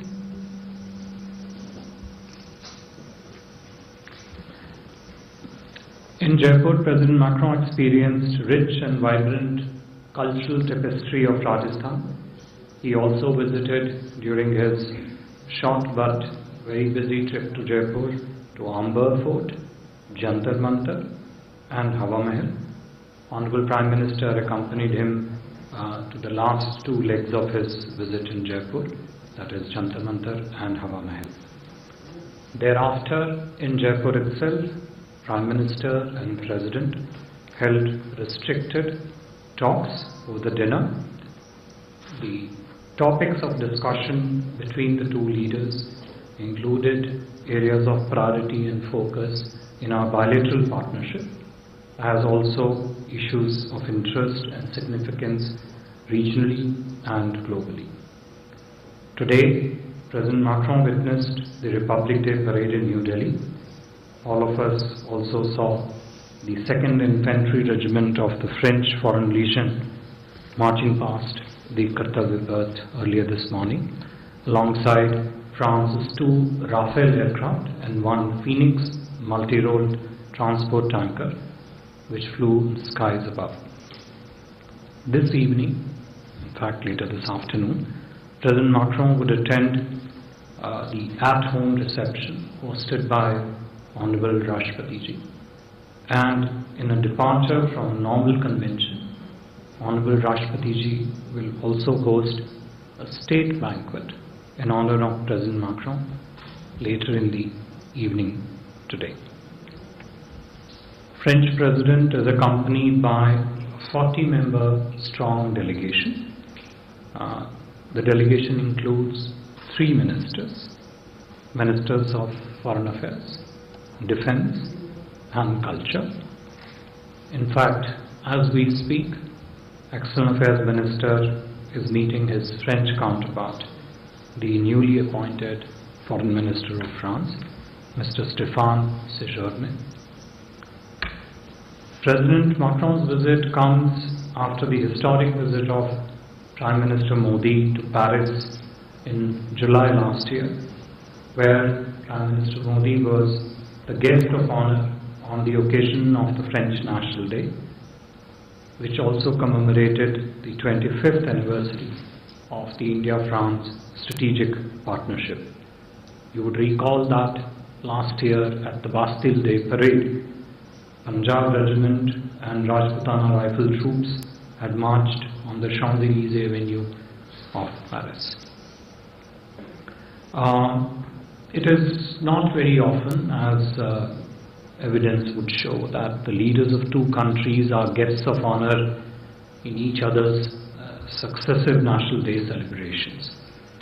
Also, this is the 6th time that a French leader has come for India's Republic Day, maximum for any country. Also, this is President Macron's 3rd visit to India after his first state visit in his previous tenure in March 2018 and 2nd for the G20 Leaders Summit in September last year. The two leaders have had extensive exchanges over the last year, having met 6 times alone in 2023 and 4 times in the last 6 months alone. a clear reflection of the importance attached by both the leaders to this partnership, as also the intensity of high-level supervision and direction to the relationship. The salience of India-France partnership has only grown in today's complex geopolitical environment and in pursuit, of course, of our national priorities and interests. You would recall that in July last year, the two sides had adopted the Horizon 2047 roadmap and Indo-Pacific roadmap, thus laying out a clear long-term vision of partnership, both in bilateral space as also what would be shared priorities globally. The partnership over the years has shown all-round progress across all the domains, including of defense, security, nuclear energy, space, increasingly in areas such as clean energy, blue economy, biodiversity, science and technology, digital domain, and in the field of commerce and economic cooperation. Our international cooperation has expanded from multilateral institutions to security in the Indo-Pacific, and has also included now working together to address global challenges. If I could just briefly list out the key outcomes and general announcements related to the visit following the discussions between the two leaders. You would get the details of this in a joint statement once that's finalized. The delegations are working on it. First is the roadmap. These are the documents which have been agreed upon. Roadmap on the India-France defense industrial roadmap, actually. 2, an agreement on defense space partnership. 3, an MOU between New Space India Limited, NSIL, and Ariane Space with regard to satellite launches.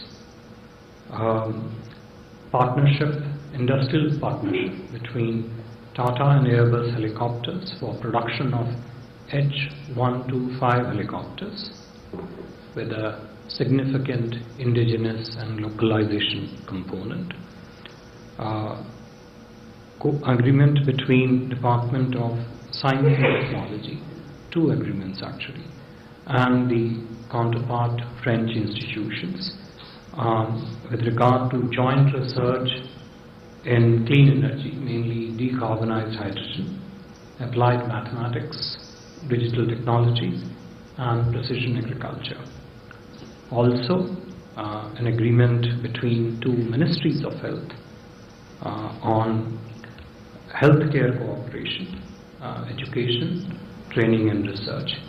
This would include the space of digital health and use of artificial intelligence in the healthcare sector.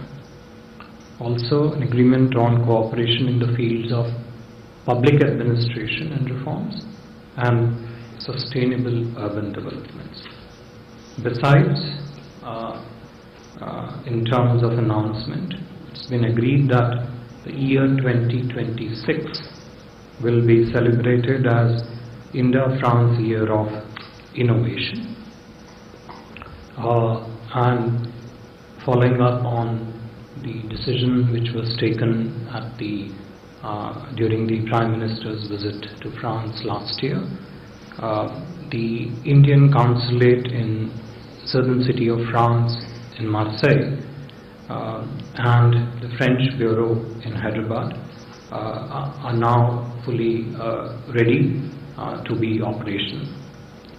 3, announcement on young professional scheme to essentially promote exchanges of professionals between 18 and 35 years of age under the overall framework of India-France Migration and Mobility Partnership Agreement. Also, activation of 5-year validity Schengen visa for Indian masters alumni, the the Indian students who pursue their master's degree from the French tertiary institutions. Announcement also by both the countries to set up a solar academy in Senegal under the Star C program of the International Solar Alliance, which, as you know, India and France had launched in 2015. And another announcement with regard to French support, which has always been very strong and forthcoming, for India's candidacy to the International Energy Agency, as also India's support to the 3rd UN Ocean Conference to be co-hosted by France and Costa Rica in Nice in 2025. These are, as you can see from the agreements that have been arrived at and the announcements that the two sides will make, it has been a visit which has been very heavy in terms of its substantive outcome, as also the richness of discussions between the two leaders. I would stop here and take questions. Thank you. We now open the floor for questions. Please do take your name and your organization before you ask the question, so that we have our transcript in order. We start here. Siddhant. Hi sir, Siddhant from Lyon. My question is, you talked about the defense aspect. If you can elaborate on that bit, especially were there any conversation on the Rafale M and the Scorpion submarine, which is something part of a conversation between the two sides?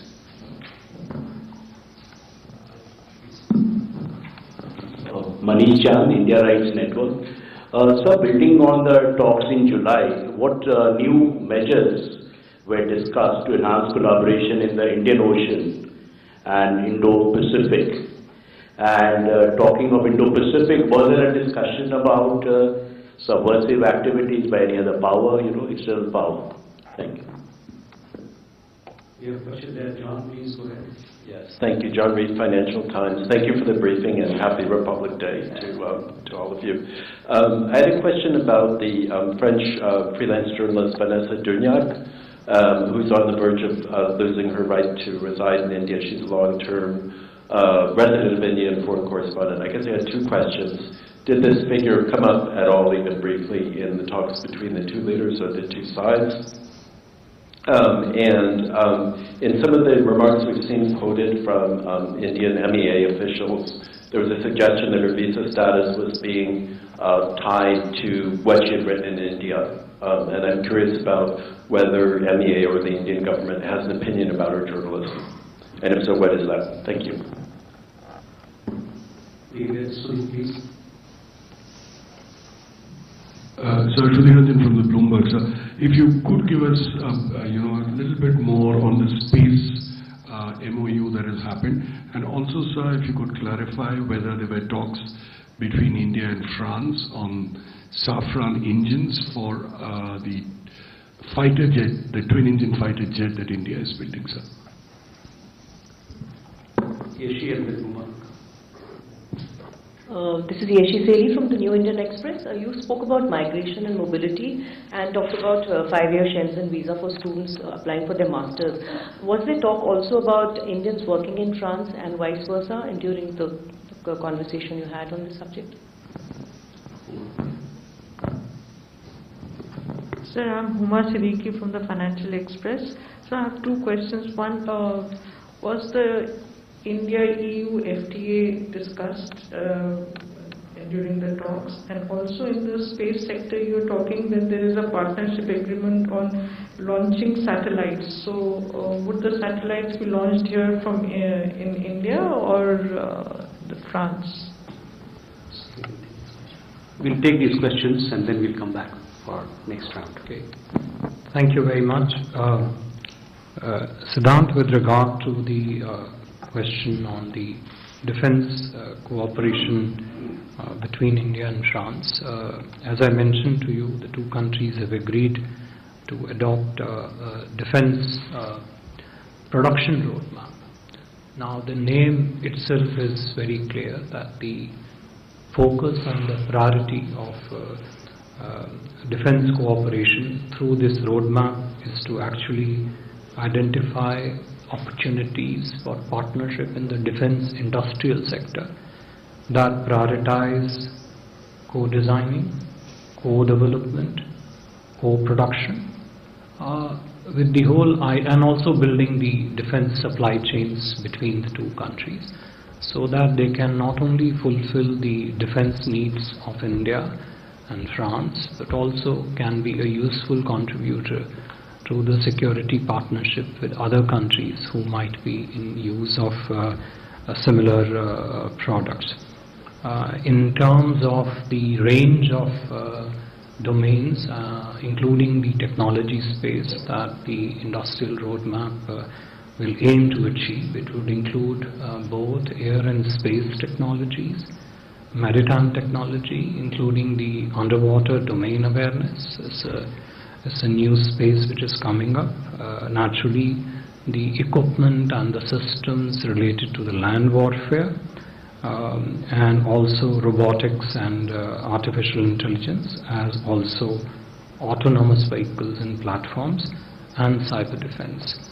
So the focus of conversation, and this flows from what the two countries agreed in the 2047 Horizon Vision document, is to focus on defense production and manufacturing in a manner that you can harness the compatibilities and competencies which the two economies have and the two engineering systems have, and then use it to further strengthen your defense cooperation. Manish, with regard to the Indian Ocean and the Indo-Pacific, now that is a space which has been one of the key pillars of our cooperation in previous decades also. It's an ongoing conversation, as you know very well. India and France are both resident powers in this part of the world, and the challenges and the opportunities which both countries face, Indian Ocean region and also the Indo-Pacific, and what are the new areas in which India and France can cooperate actually to, one, mitigate the challenges, two, harvest the opportunities which exist both in the Indian Ocean countries as also the hinterland countries. That has always been a very important priority of discussion between the leaders, and discussions this time were no exception. With regard to the issue relating to the French person you mentioned, Mrs. Vanessa Dugnac, I think if I've pronounced the name correctly, we are aware of the matter. This matter is being dealt by the relevant department in the government of India, and I think the key element in this to focus is the frame of reference in which we look at it. And the frame of reference to look at is the compliance with the rules and regulations of the country. I don't think this has got anything else to do with the other aspects of journalism, etc. People are free to do what they are accredited to do in a given space, but here I think the principal issue is whether the person is compliant with the rules and regulations of the state under which they come. Sudhir, with regard to the space, if I could just highlight this, you know very well that space has been one of the key anchors of India-France strategic partnership. The letter of intent that two countries have agreed this time would essentially focus on areas such as space situational awareness, which is very important to build an understanding of the kind of traffic which is up there in the space. Collision avoidance, again because of traffic.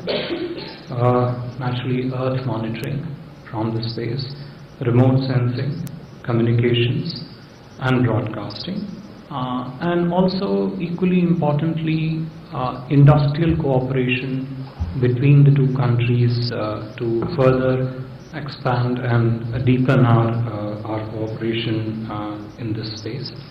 There was also a related understanding which was arrived at between the New Space India Limited and the Ariane Space. This is essentially, if I was to capture the crux of it, is on the optimization of the satellite launches between the two countries.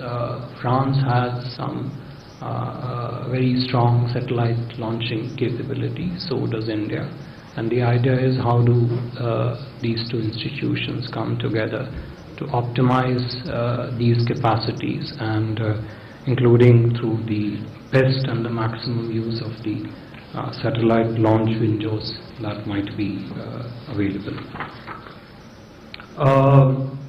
Indians working in France, again, this is not really a new thing. This has been going on for some years, and France was among the first countries with whom India signed the Mobility Partnership Agreement. There is a fairly strong Indian student community and also the professional community in France.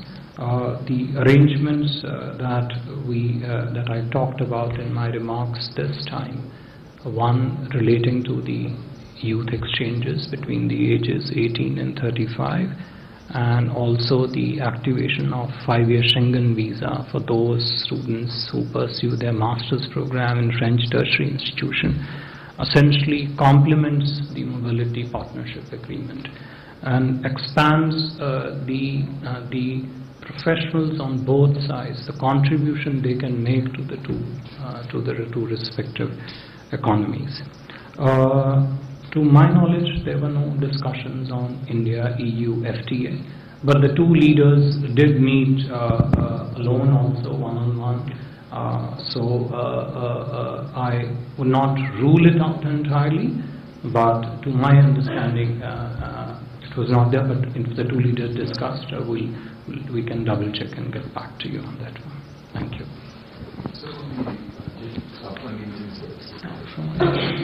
Was there any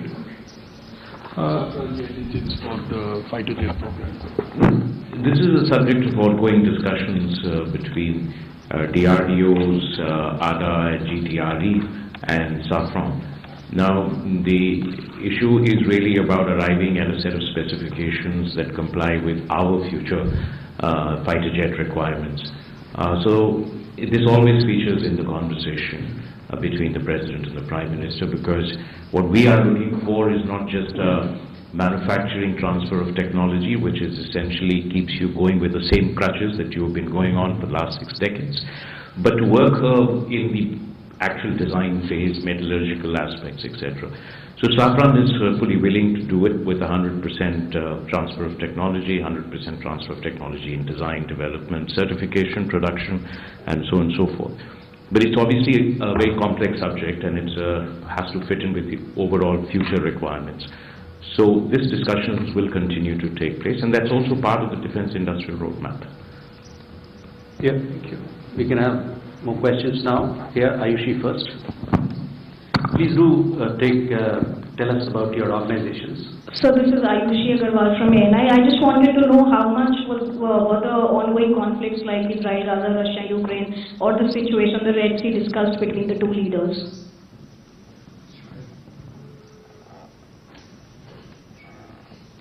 Sir, Sridhar from the Asian Age and Technical Chronicle. So you mentioned about the defense industrial roadmap, co-design, co-development, co-production, but I want to know the specific status of the plan to acquire the 26 naval variant of the Rafales. At what is the stage? Is it still under discussion, or is it finalized? What's going on in that? And also the plan to build 3 submarines. There was a reference to it in the joint communique last year briefly, that was pulled down. So just on these 2 aspects, and also on the civil nuclear also, is any forward movement? Thank you. Hi, Smita Sharma, I work independently. Just 2 quick related questions. One, the issue of Vanessa Duniac, the journalist. Have it been raised by the French authorities either during the talks or in the lead up to the talks? And B, in terms of, because we've seen the Desert Night operations between the Indian Air Force personnel of UAE, India and France, the Arabian Sea region. Are we looking at perhaps a broader military cooperation towards maritime security in the Red Sea region? I'll just build on Smita's question. This is Sohasini Haider from The Hindu. India and France, were there discussions on the two countries working in third regions, in a sense, not just in Indo-Pacific, but also in the Middle East, and what specifically there are. I also just had a request, which is that if the joint statement could be brought out before the press conference, it's easier for us to actually know what we're asking about, because otherwise it's, you know, it comes in reverse. Another question, just to follow up on the civil nuclear deal. It's 15 years since the MOU, 3 years since the techno-commercial offer came from France for the Jetapur project. There are discussions now on SMRs, I understand, but should we assume that the Jetapur project for 9,900 megawatts or so is now is on pause, is not moving forward, and is it essentially about the issues they have over the legal issues, over or is it about costing? Last two more questions this side. Shailesh. So I'm Akhilesh Suman, I'm freelancing now. Prime Minister Narendra Modi met President Macron at a time when, Gaza and Israel are fighting. So was there any, idea, was there any convergence on the issue that how to create peace in that region, because it is also affecting Indian interest in many parts of the world?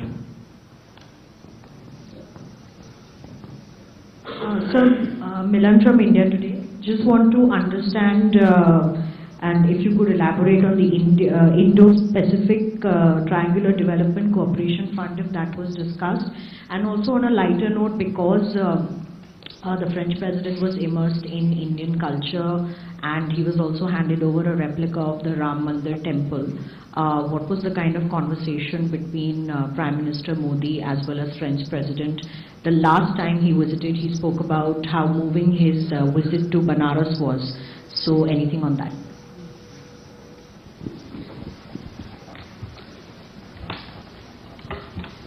Thank you very much.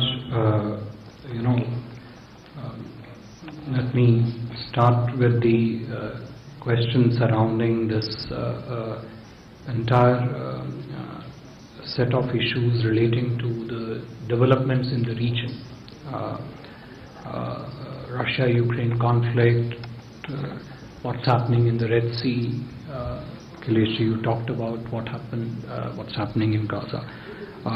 As I mentioned to you in my opening remarks, that the two leaders, when they met, they discussed not just areas of priority and focus in our bilateral partnership, but also focused quite a lot on what's happening in different parts of the world.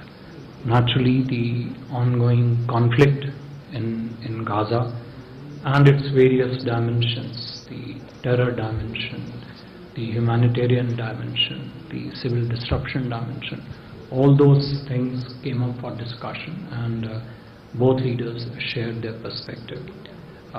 With regard to developments in the Red Sea, naturally the disruptions, the potential disruption and the actual things happening in the maritime domain there, which is causing disruption to the commercial shipping, indeed is a matter of serious concern, and both leaders focused on it.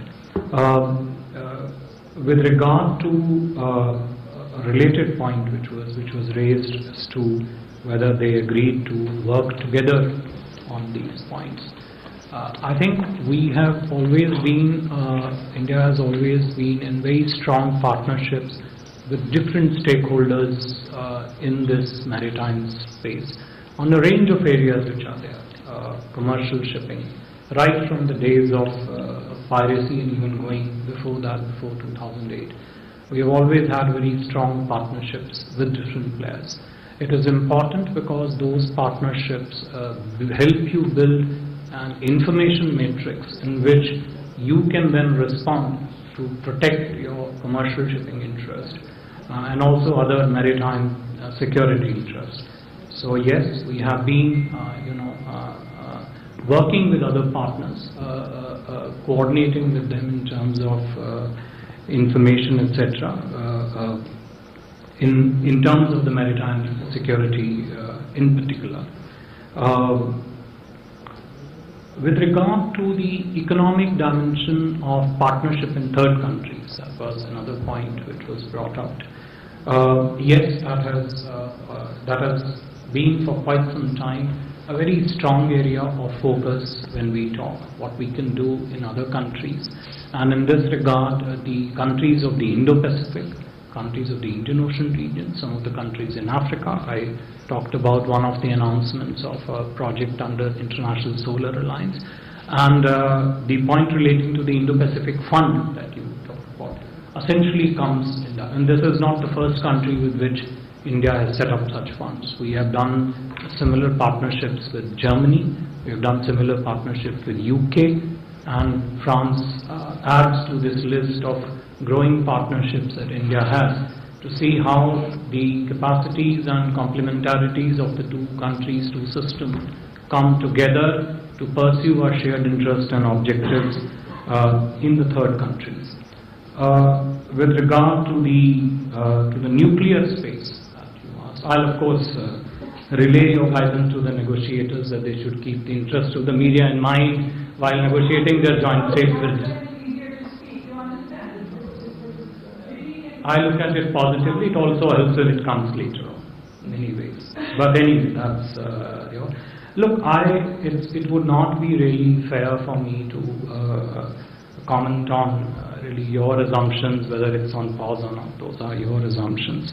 But what I would say is that there are several elements of the civil nuclear energy partnership that needs to be kept in mind. There are, of course, the whole lot of technical and engineering elements. You mentioned about the techno-commercial arrangement that the two countries had agreed on this close to 10,000 megawatt project. There are elements relating to putting in place a financing mechanism that begins to address such things. There are issues relating to the localization, which both the EDF and the NPCIL are working together. So the two entities on both sides, the NPCIL on the Indian side and the EDF on the French side, have essentially been trying to move forward on these issues, and a whole lot of progress has been made in order to ensure that what we put on the ground is one, financially viable, cost effective, has a localization component, but we are doing so under a very strong strategic commitment to the partnership on civil nuclear energy space. So from our side, the perspective on the principles in which we view this partnership, the specifics, the way we take it forward, is absolutely clear. SMR is a relatively new space in terms of discussions between the two countries. Smaller size, but the issues pertaining to engineering elements of it, and you would know that India has its own reasonably strong SMR program. So technology needs to come together, the viability needs to come together, and its positioning in the overall energy mix needs to come together. So those are very positive, forward-leaning, ongoing conversations between the two countries, and that's the frame in which we would put it. With regard to the journalist that you mentioned, I have already mentioned to you the frame of reference we look at. This has been brought to our attention by the French side, both prior to the visit and during the visit, and we have shared with them, and they appreciate this understanding that the frame of reference in which we are looking at is the compliance agreement, and the relevant departments are seized of the matter. and looking at it from all the angles that there are to look at it.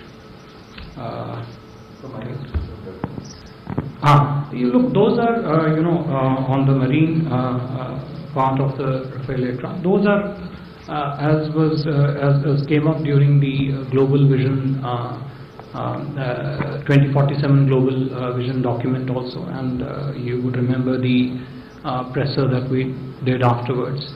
The visits are not focused on individual transactions.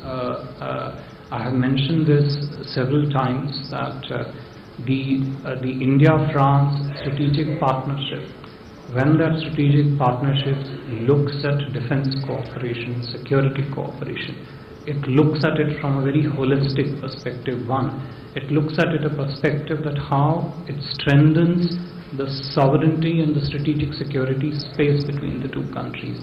It doesn't look at it from the perspective of a set of transactions or the trade-related transactions.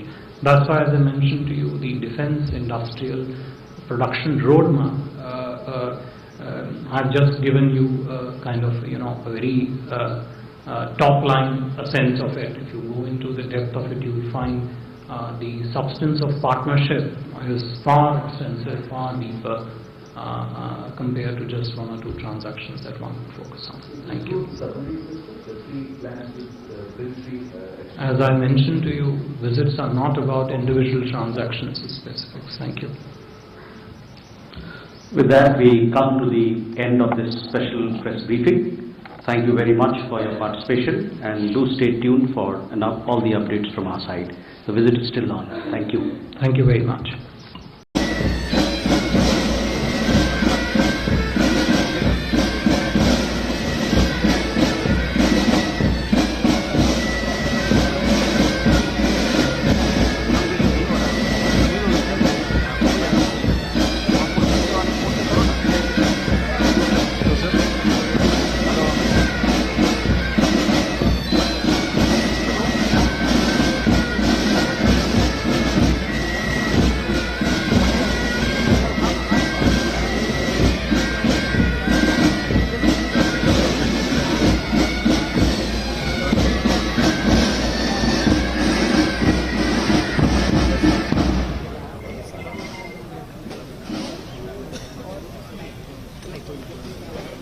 भाई सब चाहिए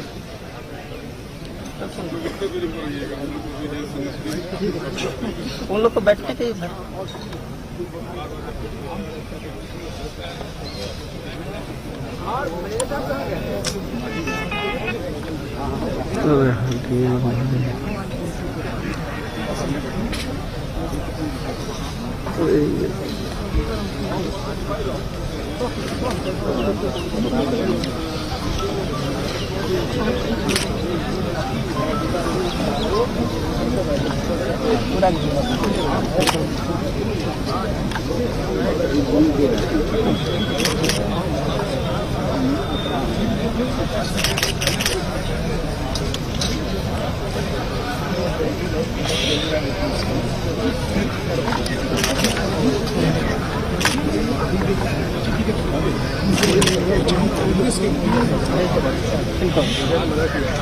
गया सब चला गया कौन जा रहे हैं हाँ जैसे बात करो ना क्या करें अरे रुको नहीं यार लाइव जैसे देख लिया आपको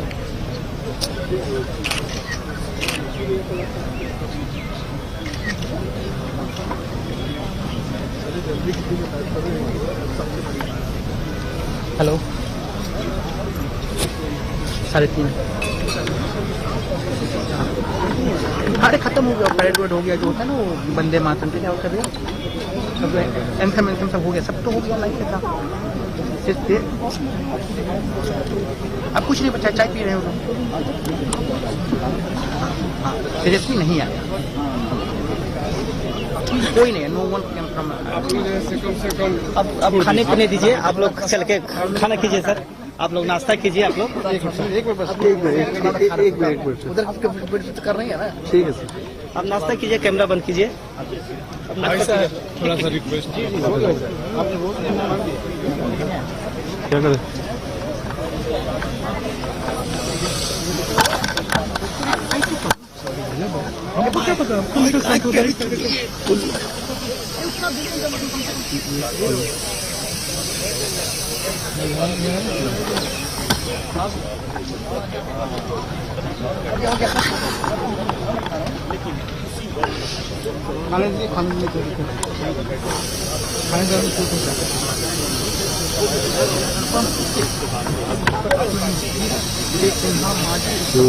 दिमाग रखना।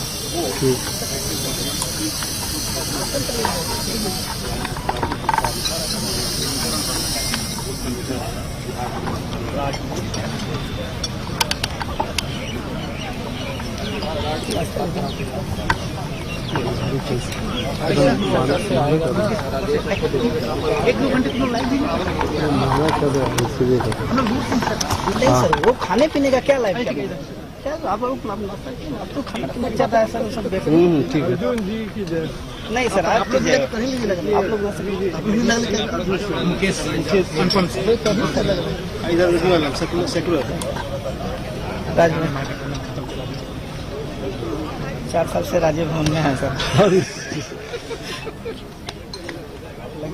नाश्ता कीजिए सर।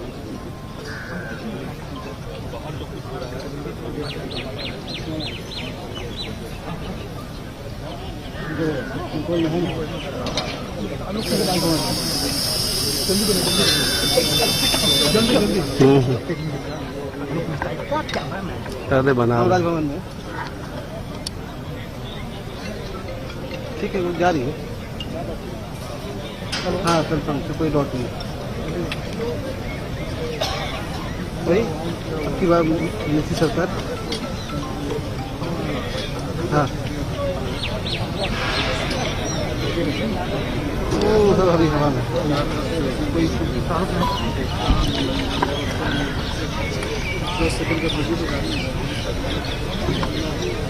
हो गया पीछे थोड़ा सा।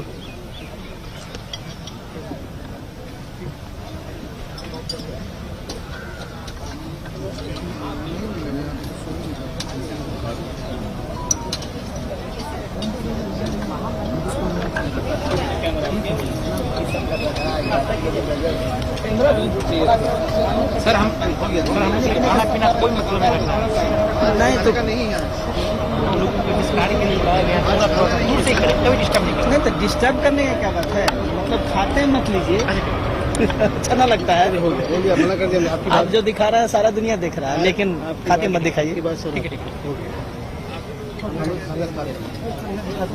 जो हम बोलेंगे जयशंकर जी लाइफ पे है भाई।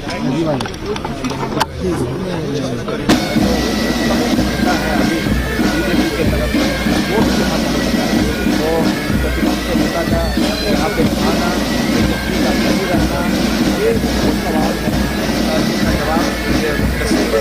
वो दे रहे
भाई सब चाहिए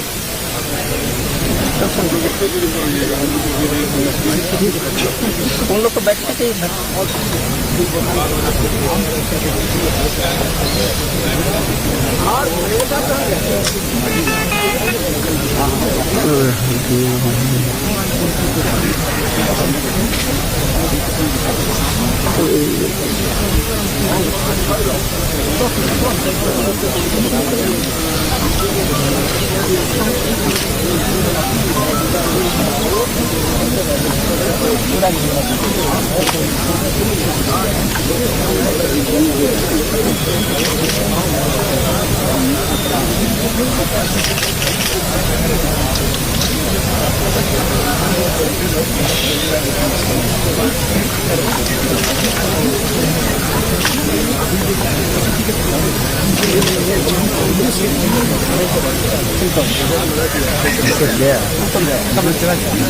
कौन जा रहे हैं? आज से बात करो ना क्या करें भाई देख लिया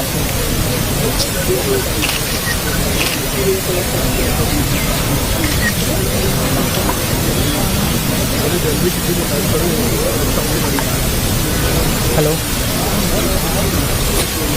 साढ़े 3 अरे खत्म हो गया परेड रोड हो गया जो था ना वो वंदे मातरम की क्या कर रहे सब इन्फॉर्मेशन सब हो गया सब तो हो गया लाइक अब कुछ नहीं पता क्या की रहे हो सीरियसली नहीं है कोई नहीं है नो वन कैन कम अब खाने पीने दीजिए आप लोग चल के खाना कीजिए सर आप लोग नाश्ता कीजिए आप लोग उधर कर रहे हैं ना ठीक है आप नाश्ता कीजिए कैमरा बंद कीजिए थोड़ा सा रिक्वेस्ट क्या करें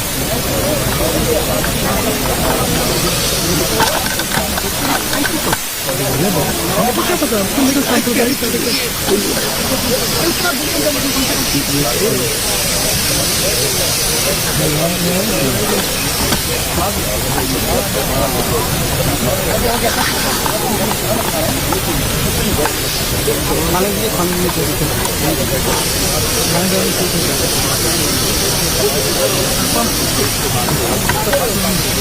मेरे दिमाग रखना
चाहिए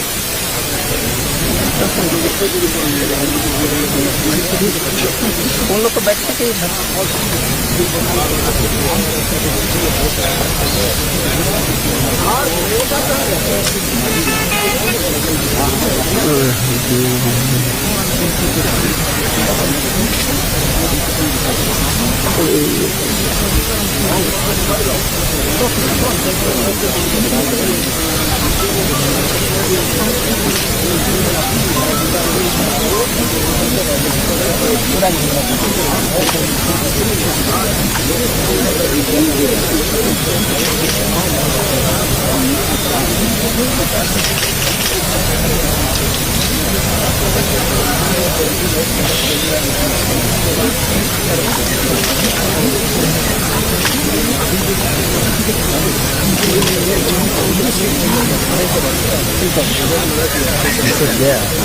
कौन जा रहे हैं? हाँ जैसे बात करो ना क्या सीधे किया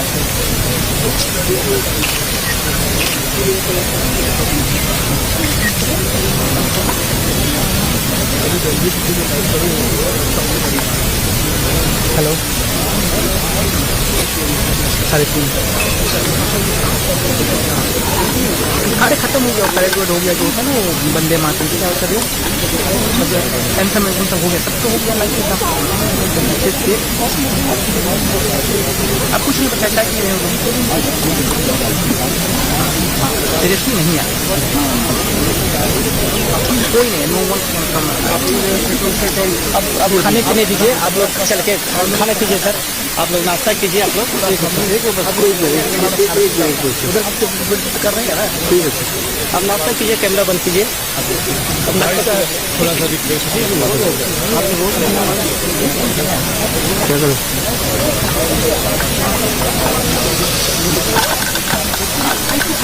आपको क्या पता आपको मेरे सांप्रदायिक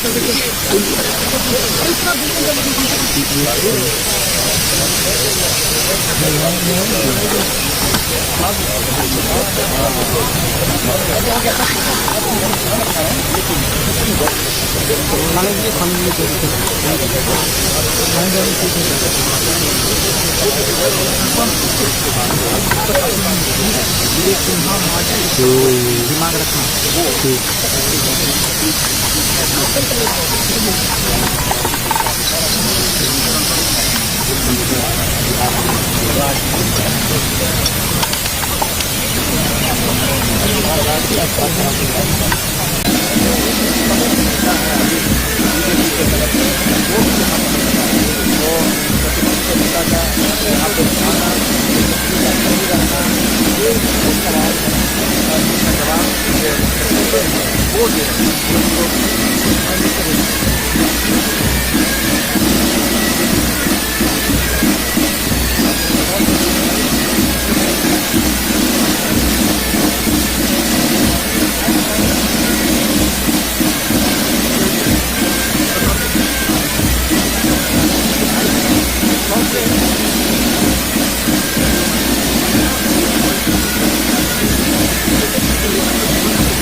कहा एक मिनट आपने कहा कि संशय कहीं न कहीं पूरे बिहार की जनता में है और पूरे देश में चल भी रहा है, तो क्या ये संशय खत्म होना चाहिए? देखिए, सीधी तौर पे मैं ये बात फिर से दोहरा रहा हूँ।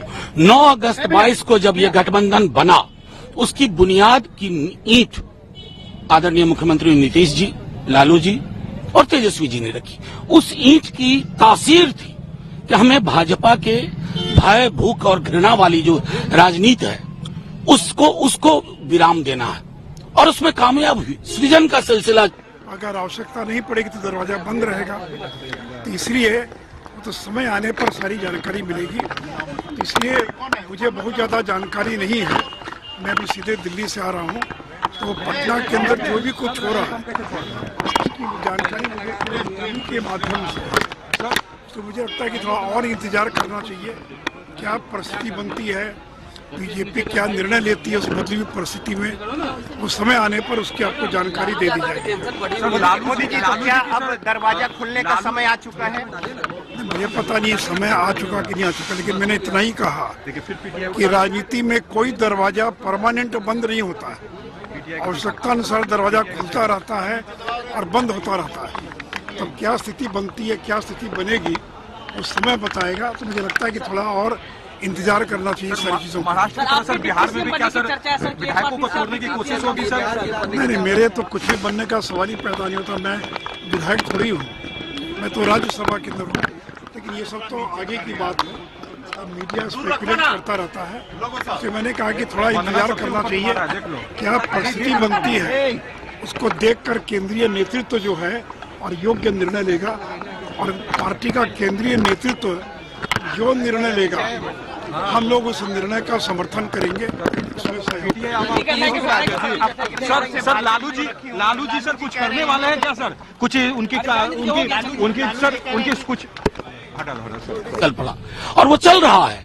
आज भी उप मुख्यमंत्री जी साथ साथ मुख्यमंत्री जी के थे, लेकिन ये जो संशय की बात जो लोग करते हैं, इसलिए मैंने कहा था कि ये संशय, मैं समझता हूँ माननीय मुख्यमंत्री जी भी टेलीविजन देख रहे होंगे, मुझे यकीन है कि वो शाम तक इसका खंडन कर देंगे। कहीं न कहीं से महागठबंधन को नुकसान हो रहा है, क्योंकि जो संशय बना हुआ है जनता में आपके नहीं, महागठबंधन को नुकसान। देखिए, बिहार बहुत अरसे बाद हम लोग एक प्रोडक्टिव पॉलिटिक्स में गए हैं और वो बरकरार रहेगा। ये संशय के बादल छट जाएंगे। एक बड़ा सवाल है, मैं उतनी बड़ी हैसियत का आदमी हूँ नहीं। अखिलेश यादव का कहना है कि नीतीश जी अगर इंडिया ब्लॉक के साथ रहते तो प्रधानमंत्री बन सकते थे।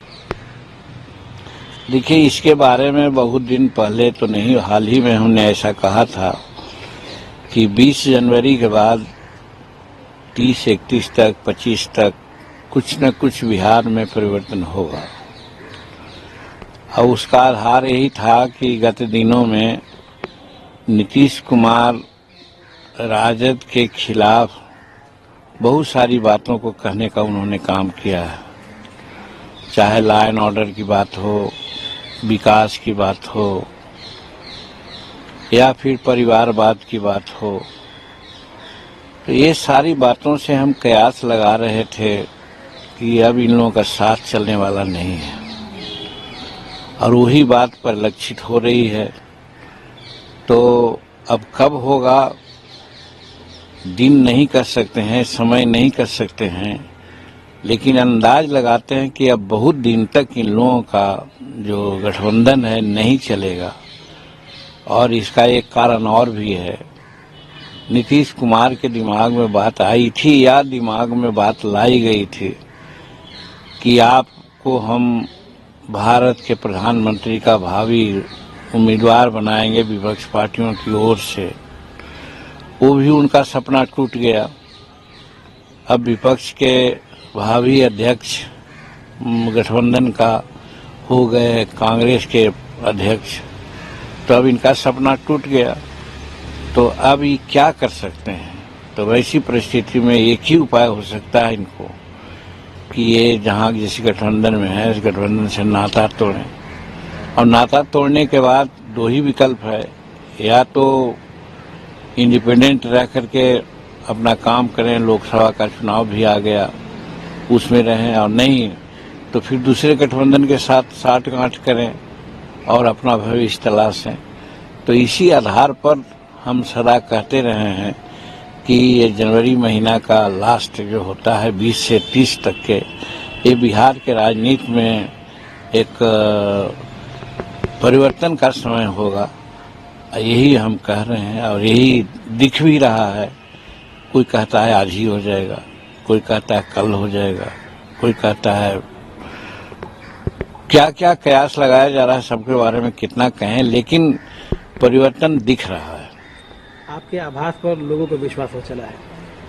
अब अगर ऐसा होता है, नीतीश जी खेमा बदलते हैं, गठबंधन बदलते हैं, तो मुख्यमंत्री यही बने रहेंगे या बीजेपी का होगा या एनडीए से कोई होगा?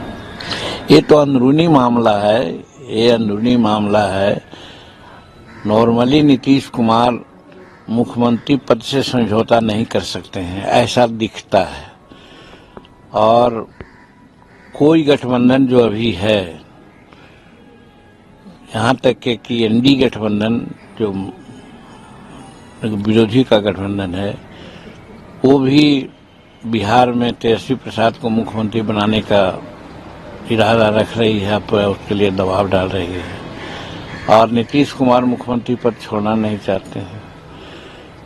हम समझते हैं एनडीए गठबंधन जो है नरेंद्र मोदी जी के नेतृत्व में चलाया जा रहा है, वो भी इनको मुख्यमंत्री मानेगा कि नहीं मानेगा कहा नहीं जा सकता है। तो इस संदर्भ में आपसी बातें क्या हुई इसके बारे में हम लोग नहीं कर सकते हैं, बट ये बात जरूर है कि हम एक ही चीज को स्पष्ट कर सकते हैं कि परिवर्तन होगा। आपका रोल क्या होगा? आपसे बीजेपी के सीनियर नेताओं ने मुलाकात की है, कल नित्यानंद राय जी ने मुलाकात की है, तो आपका रोल क्या होगा इसमें? आप अपने आप को कहाँ देखते हैं? हम एनडीए गठबंधन नरेंद्र मोदी के नेतृत्व में विश्वास कर रहे हैं और साथ हैं और बने रहेंगे। जो उनका निर्णय होगा उस निर्णय के साथ ही रहेंगे। अगर ऐसी संभावना बनती है कि नीतीश कुमार की जगह पर आपको प्रपोज किया जाता है, तो आप? जिसकी कोई संभावना नहीं है, तो जो असंभव बात है उस बात पर प्रश्न देना उचित नहीं है। नीचे कीजिए, पहले नीचे कीजिए, बोलने के लिए सब तैयार, नीचे कीजिए। राजनीतिक घटना चक्र पर हमारा केंद्रीय नेतृत्व का नजर है और केंद्रीय नेतृत्व मेरा सक्षम है। सामूहिक नेतृत्व है और सामूहिक नेतृत्व बहुत गंभीरता से विचार करके ही कोई निर्णय लेंगे। क्या लगता है करेंगे नीतीश कुमार? मैं बता दिया हूं कि मेरा केंद्रीय नेतृत्व सामूहिक नेतृत्व का जो निर्णय होता है वो बड़ी गंभीरता से और राज्य और राष्ट्र के हित में होता है। लालू जी इधर हाल के दिनों में अपने विधायकों को तोड़ने की कोशिश होगी, विधानसभा अध्यक्ष अब देख लीजिए राजनीतिक घटना चक्र में क्या घटित होता है वो आगे पता चलेगा। आज बहुत महत्वपूर्ण दिन है, गणतंत्र दिवस का अवसर है। हर साल की तरह हमारी पार्टी ऑफिस में भी यह मनाया जाता रहा है। हमारी शुभकामना है कि गणतंत्र दिवस पूरे देश में राष्ट्रीय एकता, बंधुत्व, भाईचारा ये सब लाए और देश में लोकतंत्र मजबूत से मजबूत हो। ये एक संदेश इस गणतंत्र दिवस से जाता है। और राष्ट्रीय पर्व है, राष्ट्रीय पर्व पर सौहार्दपूर्ण वातावरण तो रहता ही है। क्या बिहार में सत्ता में आपकी वापसी हो रही है? नीतीश कुमार को वापस ले रहे हैं कि नहीं? अब ये तो आप उन्हीं से पूछेंगे ना। नहीं, आपकी वापसी हो रही है, आपकी सत्ता में वापसी हो रही है। मैं बता दे रहा हूँ कि मुझे इसकी जानकारी नहीं है और भारतीय जनता पार्टी कोई व्यक्ति की पार्टी नहीं है, ये सामूहिक नेतृत्व की पार्टी है। हमारा नेतृत्व सक्षम नेतृत्व है और सामूहिक नेतृत्व का निर्णय पार्टी स्वीकार नहीं करता है, स्वागत करता है। इसलिए अभी तक कोई जानकारी नहीं है। क्या निर्णय हुआ है आला कमान? दिल्ली में आप लोग के साथ बैठक हुई, दिल्ली में क्या निर्णय हुआ? इनको लेना है या नहीं लेना है? हम तो पटना है, तो आपके बीच हूँ। नहीं तो आपको तो इन्फॉर्म किया गया होगा सत्ता में सहयोगी के नाते आए। मैं आप देखे ना कि मेरा चेयर पर तो लिखा हुआ है नेता प्रतिपक्ष। और नेता प्रतिपक्ष उपस्थित है। भी लिखा था लेकिन आए नहीं उप मुख्यमंत्री। अब वो जवाब देंगे, उनसे पूछिए जाकर के। महागठबंधन में सब कुछ ठीक ठाक नहीं चल रहा है। अब वो महागठबंधन के लोग बताएंगे, मैं कैसे बताऊं? नीतीश जी का कोई परहेज तो नहीं है ना? मैं तो बता दिया कि मेरा नेतृत्व सक्षम नेतृत्व है, और सक्षम नेतृत्व जब हमसे पूछेंगे, राय विचार होगी, विषय पर आएगा तो फिर हम लोग बात करेंगे। सर, यहाँ हाई टी पे हम स्वागत करने के तैयार। पूरी शुभकामना है पूरे देशवासियों को। सर, ये जो पॉलिटिकल सर यहाँ पे नीतीश जी भी आए थे लेकिन तेजस्वी जी नहीं आए, सवाल तो खड़े होंगे ही। तो वो बताएंगे। प्रतिपक्ष संवैधानिक पद का, संवैधानिक संस्था का, और हम अपने राष्ट्रीय पर्व का सम्मान करते हैं, और जिस भी दायित्व पर रहते हैं मैं निश्चित तौर पर आता हूं और अपनी जिम्मेवारी का निर्वहन करता हूं। कहा जा रहा है कि नजदीकियां जो है बीजेपी और जेडीयू की एक बार फिर से बढ़ गई है। अभी देखा विश्लेषण आप लोग करते हैं, मैं तो जहां था वहां हूं। नीतीश जी आएंगे तो कोई गुरेज तो नहीं? और बिहार के गवर्नमेंट ये क्या? देखिए, बिहार की सियासत में जो ये उथल पुथल दिखाया जा रहा है, इसमें कोई दम नहीं है। हकीकत और सच्चाई ये है कि बिहार में नीतीश तेजस्वी की सरकार में सब ऑल इज वेल है, कहीं कुछ नहीं है। लेकिन कुछ विरोधी कुछ तत्व हैं। जब से सरकार बनी है 15 महीने से, तब से ही वो सरकार गिराने में लगे हैं। ये सरकार मजबूती से काम कर रही है, करते रहेगी। जनता की भलाई का काम हो रहा है। नीतीश तेजस्वी की सरकार ने 15 महीने में जो इतिहास रचा है, जो विश्व कीर्तिमान बनाया है, न कोई भुला सकता, न कोई मिटा सकता। नौकरी की भरमार हो, चाहे आरक्षण का दायरा हो, चाहे जाति जनगणना हो, चाहे गरीब परिवारों को 2 लाख रुपया मदद हो, ये सारे कई ऐतिहासिक फैसले नीतीश जी के नेतृत्व में, तेजस्वी यादव जी डिप्टी सीएम हैं, हुए हैं। और जनता की भलाई के लिए अगर काम हो रहा है, इसके बाद भी कोई कह रहा है सरकार गिरेगी, तो फिर जो भी परिस्थितियां होगी अब देखा जाएगा। नाराजगी की बात हो रही है कि नीतीश कुमार नाराज चल रहे हैं। कहीं कोई नाराजगी का कहां सवाल है? आदरणीय नीतीश कुमार जी ने कुछ नहीं कहा है। ये इस तरह का भ्रम फैलाया जा रहा है, अफवाह फैलाया जा रहा है। कहीं कोई नाराजगी का सवाल नहीं है। हम जनता के किए गए वादों को पूरा तेजस्वी यादव जी ने किया अपने शासनकाल में, आदरणीय नीतीश कुमार जी के नेतृत्व में। ये बात सच है और ये इसी से सबको घबराहट है। आचार्य ने जिस तरीके से ट्वीट किया, ट्वीट डिलीट, और बीजेपी के लोग हैं वो माफी मांगने की मांग कर रहे हैं। वो बातें पुरानी हो गई और उसमें कहीं भी ऐसी बात नहीं थी, कोई दल की तरफ से नहीं था। अगर उन्होंने व्यक्तिगत रूप से कुछ किया तो उस पर कोई ये न समझे कि कोई माननीय मुख्यमंत्री जी पर ही उन्होंने किया। इसके बाद भी अगर ये ही अर्थ लगाया जा रहा था तो फिर उसको डिलीट भी कर दिया गया है। इसलिए इसको लेकर के किसी को भी इस तरह की बात नहीं करनी चाहिए। हमारे विरोधियों को कुछ भी हासिल नहीं होगा, हाथ खाली रहेगा। नित्यानंद राय भी है, वो देर रात माननीय जी से मुलाकात करा रहा, इसीलिए हमने कहा है कि गठबंधन लगता है कि ताश के पत्ते की तरह से छिड़क जाएगा। तो क्या खेला हो गया? जो आपने ट्वीट किया था खेला हो गया? कोई भी आदमी समझ सकता है कि खेला हो रहा है या नहीं हो रहा है। हमारे साथ किस तरीके से देखते हैं तेजस्वी यादव? बीजेपी की बेचैनी बढ़ी हुई है, तो उससे हमें क्या मतलब? बेचैनी इसलिए है कि जो काम हो रहा है उससे बीजेपी घबराई हुई है। जो भी खेला की बात हो रही है वो खेला होगा, लेकिन केंद्र की सत्ता से बीजेपी को हटाने के लिए होगा। क्या आपको लग रहा है कि बिहार में सब कुछ ठीक है, ऑल इज वेल? बिहार में सब कुछ ठीक है, ऑल इज वेल है। चारों ओर देखिए, जो माननीय मंत्री प्रभारी जिले के सब लोग झंडा फहराने गए, झंडोत्तोलन हो रहा है। हर्षोल्लास का दिन है आज, गणतंत्र दिवस खुशी खुशी सब लोग मना रहे हैं। और आने वाले दिनों में कल क्या होगा क्या नहीं होगा, जो भी होगा उसका सामना किया जाएगा। देखिए, कल बिहार के कुछ माननीय नेताओं को बुलाया गया था क्योंकि आगामी जो लोकसभा का चुनाव है उसमें हम कैसे बिहार में जो पूर्व में हम सब बेहतर प्रदर्शन किए थे तो वो और कैसे बेहतर प्रदर्शन हो, इस पर नेतृत्व ने चर्चा की थी। लेकिन कहा यह भी जा रहा है कि बिहार में आया उस हलचल में नीतीश कुमार फिर से एनडीए में आ रहे हैं, तो क्या आप लोग स्वागत के लिए तैयार हैं? क्या इस पर भी बात हुई? देखिए, भारतीय जनता पार्टी देश के विकास के लिए, बिहार के बेहतरी के लिए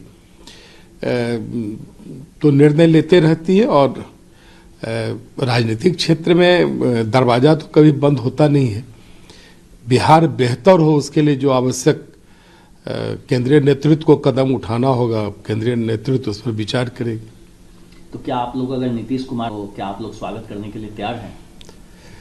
अरे देखिए, बात स्वागत का नहीं है, बात है बिहार जो अभी अपराध और भ्रष्टाचार और परिवारवाद के चंगुल में जो फंसा हुआ है, तो बिहार उससे निकले, बिहार विकसित भारत का एक बेहतर अंग बने। तो उसके लिए जो भी बेहतर कदम उठाए जा सकते हैं, उसकी जो संभावना बनी रहती है, तो उस पर नेतृत्व निर्णय ले सकता है। तो आपको ये लग रहा है कि जो क्राइम बढ़ रहा है वो आरजेडी के वजह से बढ़ रहा है? नहीं, निश्चित तौर पर आपने देखा होगा कि 2005 के पहले जो बिहार की स्थिति थी, कमोबेश वही स्थिति महागठबंधन की सरकार के दौर में प्रारंभ हुई। अपराध की घटनाएं बढ़ी, भ्रष्टाचार बढ़े। तो इन सारे चीज़ों को रोकना विपक्ष के नाते हमारी भी जिम्मेदारी है, और उस जिम्मेदारी का बेहतर ढंग से हम बिहार में कैसे निर्वहन करें, तो फिर जो बेहतर कदम होगा पार्टी उठाएगी। एनडीए की सरकार बिहार में बनने वाली है, आप क्या कहेंगे? बहुत ज्यादा जो परिस्थितियां चल रही है वह होगी, क्या कहेंगे? देखिए, फिलहाल लोक जनशक्ति पार्टी रामविलास ने पैनी नजर पल पल बदलती परिस्थितियों पर रखी हुई है। कयास बहुत लगाए जा रहे हैं, संभावनाएं बहुत सी तैयार की जा रही हैं, पर मैं मानता हूं कि हाइपोथेटिकली किसी भी प्रश्न का जवाब देना निराधार होगा। ऐसे में मुझे लगता है सही समय का सबको इंतजार करना चाहिए। एक बार परिस्थिति स्पष्ट होती है, एक क्लैरिटी आती है गठबंधनों को लेकर, नई पुरानी सरकारों को लेकर, मुझे लगता है उसके बाद ही लोक जनशक्ति पार्टी रामविलास अपना रुख स्पष्ट करेगी। लेकिन बीजेपी के एक जो लीडर है ज्ञानेंद्र सिंह, उन्होंने कहा है कि चेंज सर्टेन है और इस matter of short time now, और जिस तरीके से कल पार्टी ने डिसीजन दिया है इस पर, और नीतीश जी ऑल्सो रेडी ये भी कह रहे हैं कि नीतीश जी भी तैयार हैं, बीजेपी के लीडर। पीएम जो है वो भी नीतीश जी को पसंद करते हैं, और एनडीए 40 सीट बिहार में अगर जीतती है, नीतीश अगर ज्वाइन करते, इस तरीके की बातें जो बीजेपी की तरफ से सामने से निकल कर आ रही है, तो क्या माना जाए? क्या मुझे नहीं पता कि ये भारतीय जनता पार्टी का अधिकृत बयान है कि नहीं, बट हैविंग सेड दैट, मैं इतना मैं जरूर मानूंगा कि मौजूदा परिस्थिति में भी बिहार में एनडीए इतना मजबूत है कि 40 की 40 सीटें हम लोग बिहार में जीत सकते हैं। ऐसे में मुझे नहीं पता कि नीतीश कुमार जी एनडीए का हिस्सा बने। देखिए, अब इस तो हम लोग का शीर्ष नेतृत्व तय करेगा ना, इसमें हम लोग का तो कुछ रहता नहीं। क्या अगर एनडीए में आ जाएंगे तो अच्छा रहेगा? नीतीश जी अगर आते हैं तो ये भारतीय जनता पार्टी एनडीए का शीर्ष नेतृत्व जो है वो तय करेगा। हम लोग तो कार्यकर्ता हैं, उस भाव से काम करते हैं, जैसा निर्देश होगा वैसा काम होगा। क्या एसपी यादव नहीं आए? क्यों नहीं आए? उनके प्रतिनिधि आए थे आलोक मेहता जी, लेकिन बड़ी जल्दी चले गए। पटना में रहते हुए अगर नहीं आए तो सवाल तो उठेगा। ये तो उनसे पूछिए जाकर क्यों नहीं आए। ऐसा यही बात मुख्यमंत्री भी कह रहे थे, आप लाइव थे, मुख्यमंत्री भी कह रहे थे कि आप उनसे पूछिए। जो नहीं आया उसके बारे में कोई व्यक्तिगत काम होगा, कोई शरीर है, कुछ तरह तरह की राजनीतिक व्यवस्था में दिमाग चंचल रहता है, चलता रहता है, शरीर का भी स्थिति हमेशा एक समान नहीं रहता। उनका प्रतिनिधि तो आए थे आलोक जी, अब इस पर टीका टिप्पणी करना भाई, फिर किसी से ये बात मत पूछना। ठीक हैं या वो महागठबंधन में ही रहते हैं, जैसा मैंने कहा कि परिस्थितियों पे नजर है, और एक बार पूरी क्लैरिटी आ जाए उसके बाद ही लोक जनशक्ति पार्टी रामविलास अपना रुख तय करेगी। लेकिन इनका साफ तौर पर कहना है, मनोज झा उन्होंने भी अपना बयान दिया है, उन्होंने कहा है कि कोई भी कहीं समस्या नहीं है, आरजेडी जेडीयू जो है वो पूरी तरीके से साथ में, लेकिन परिस्थितियां तो ऐसी दिख नहीं रही है। इंडिया अलायंस में तो पहले से ही फूट नजर आ रही है। See, this is what exactly I am saying, they are very mixed rumours, काफी अलग अलग तरीके की जानकारियां, अफवाहें, संभावनाएं तैयार हो रही हैं, जिसको लेकर चर्चा हो रही है। हर संभावना पे अगर कोई अपनी टिप्पणी करने लगे तो बहुत उलझन पैदा हो जाएगी। मुझे लगता है जस्ट मैटर ऑफ टाइम, थोड़े समय में सारी पिक्चर, पूरी तस्वीर साफ हो जाएगी, उसके बाद ही अपने रुख को हम लोग स्पष्ट करेंगे। आज आप अमित शाह जी से भी मिलने वाले हैं, ये कहा जा रहा है लगभग शाम को मुलाकात है या जब भी आपकी आज मुलाकात है, क्या कहेंगे? भारतीय जनता पार्टी का शीर्ष नेतृत्व निरंतर मेरे संपर्क में पिछले कुछ हफ्तों से रहे हैं। गृह मंत्री जी से इस दौरान मेरी कई बार बातचीत हुई है। बातचीत होनी तय भी थी, सिर्फ मौजूदा परिस्थिति को लेकर ही, क्योंकि वैसे भी चुनाव अब समीप हैं। 2024 लोकसभा के चुनाव अगर मतदान अप्रैल में होना है तो मार्च में अधिसूचना भी आ जाएगी और फरवरी में हम लोग चल रहे हैं। तो ऐसे में सीटों के बंटवारे को लेकर, चुनाव की रणनीतियों को लेकर वैसे भी मेरी उनसे बातचीत चल रही थी। मौजूदा परिस्थिति में जो डेवलपमेंट्स हैं इसको लेकर भी संभावित मुलाकात मुझे लगता है आने वाले दिनों में तय होगी, जहां पे अधिक राष्ट्रीय पर्व पर सौहार्दपूर्ण वातावरण तो रहता ही है। क्या बिहार में सत्ता में आपकी वापसी हो रही है? वापस ले रहे हैं कि नहीं?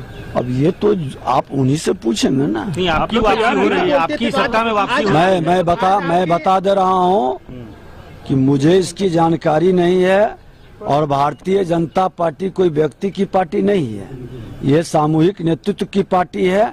हमारा नेतृत्व सक्षम नेतृत्व है और सामूहिक नेतृत्व का निर्णय पार्टी स्वीकार नहीं करता है, स्वागत करता है। इसलिए अभी तक कोई जानकारी नहीं है। क्या निर्णय हुआ है आला कमान? दिल्ली में आप लोग के साथ बैठक हुई, दिल्ली में क्या निर्णय हुआ? इनको लेना है या नहीं लेना है? हम तो पटना है, तो आपके बीच हूँ। नहीं तो आपको तो इन्फॉर्म किया गया होगा विपक्ष के नाते, सत्ता में सहयोगी के नाते आए। मैं आप देखे ना कि मेरा चेयर पर तो लिखा हुआ है नेता प्रतिपक्ष, और नेता प्रतिपक्ष उपस्थित है। भी लिखा था लेकिन आए नहीं उप मुख्यमंत्री। अब वो जवाब देंगे, उनसे पूछिए जाकर के। महागठबंधन में सब कुछ ठीक ठाक नहीं चल रहा है। अब वो महागठबंधन के लोग बताएंगे, मैं कैसे बताऊं? बैठ जाना तो ऐसा वो तो होना ही था। फिर शुभ संकेत मान रहे हैं कि अगर ये आ रहे हैं इधर तो अब सब कुछ ठीक हो जाएगा, बिहार का विकास होगा। निश्चित रूप से बिहार का विकास होगा। जब जब एनडीए की सरकार बनी है तभी विकास हुआ है। नहीं तो देखिए, ये जब से ये सरकार बनी थी महागठबंधन की, कोई जिला ऐसा नहीं बचा जहां पर रेप हो, डकैती हो, मर्डर हो, कोई जिला नहीं हमको लगता है इससे वंचित रहा है। लेकिन सवाल ये उठता है कि अब नीतीश कुमार को आप लोग मुख्यमंत्री के रूप में एक्सेप्ट करेंगे कि नहीं करेंगे? अब वो तो आला कमान का बात है, वो तो हम लोग नहीं बोल सकते हैं। लेकिन नीतीश जी आएंगे तो कोई गुरेज भी नहीं है, अगर आपके आइडियोलॉजी के साथ आते हैं तो। आइडियोलॉजी के अगर पार्टी तय करती है तो कोई दिक्कत नहीं है। हम लोग पार्टी संगठन के साथ हैं, हमारे संगठन के जो शीर्ष नेतृत्व है जो तय करेंगे उसके साथ हम लोग हैं। कोई परहेज तो नहीं है ना? मैं तो बता दिया कि मेरा नेतृत्व सक्षम नेतृत्व है और सक्षम नेतृत्व जब हमसे पूछेंगे, राय विचार होगी, विषय पर आएगा तो फिर हम लोग बात करेंगे। सर यहाँ हाई टीप में स्वागत करने के तैयार जानकारी मिलेगी, इसलिए मुझे बहुत ज़्यादा जानकारी नहीं है। मैं भी सीधे दिल्ली से आ रहा हूँ, तो पटना के अंदर जो भी कुछ हो रहा है उसकी जानकारी मुझे टीवी के माध्यम से, तो मुझे लगता है कि थोड़ा और इंतजार करना चाहिए। क्या परिस्थिति बनती है, बीजेपी क्या निर्णय लेती है उस बदली हुई परिस्थिति में, वो समय आने पर उसकी आपको जानकारी दे दी जाएगी। मोदी जी, तो क्या अब दरवाजा खुलने का समय आ चुका है? मुझे पता नहीं समय आ चुका कि नहीं आ चुका, लेकिन मैंने इतना ही कहा कि राजनीति में कोई दरवाजा परमानेंट बंद नहीं होता है, आवश्यकता अनुसार दरवाजा खुलता रहता है और बंद होता रहता है। तो क्या स्थिति बनती है, क्या स्थिति बनेगी, उस समय बताएगा। तो मुझे लगता है कि थोड़ा और इंतजार करना चाहिए सारी चीजों का। सर बिहार में भी क्या सर विधायकों को छोड़ने की कोशिश होगी सर? नहीं, मेरे तो कुछ भी बनने का सवाल ही पैदा नहीं होता। मैं विधायक थोड़ी हूँ, मैं तो राज्यसभा के अंदर हूँ। लेकिन ये सब तो आगे की बात है, मीडिया स्पेकुलेट करता रहता है। तो मैंने कहा कि थोड़ा इंतजार करना चाहिए, क्या परिस्थिति बनती है उसको देखकर केंद्रीय नेतृत्व जो है और योग्य निर्णय लेगा, और पार्टी का केंद्रीय नेतृत्व जो निर्णय लेगा हम लोग उस निर्णय का समर्थन करेंगे, उसमें सहयोग। सर आपने कहा एक मिनट, आपने कहा कि संशय कहीं न कहीं पूरे बिहार की जनता में है और पूरे देश में चल भी रहा है, तो क्या ये संशय खत्म होना चाहिए? देखिए, सीधी तौर पे मैं ये बात फिर से दोहरा रहा हूँ। 9 अगस्त 22 को जब ये गठबंधन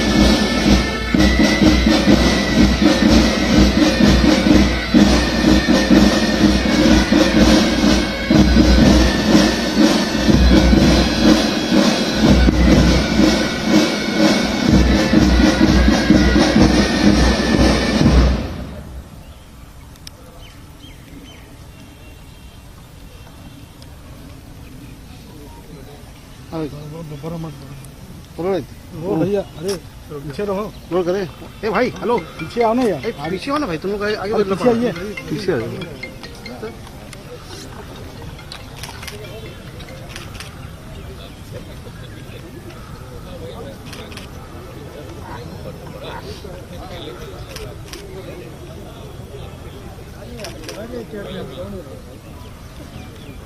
चलो बाबू, चलो चलो, हो गया बात करने की,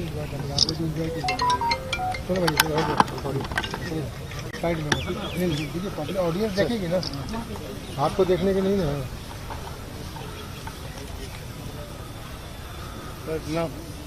प्रणाम जी, कैसे हैं? आज तक में अभी तक क्या है? बस सर चल रहा है। आज गणतंत्र दिवस की कुछ शुभकामनाएं देना चाहेंगे सर?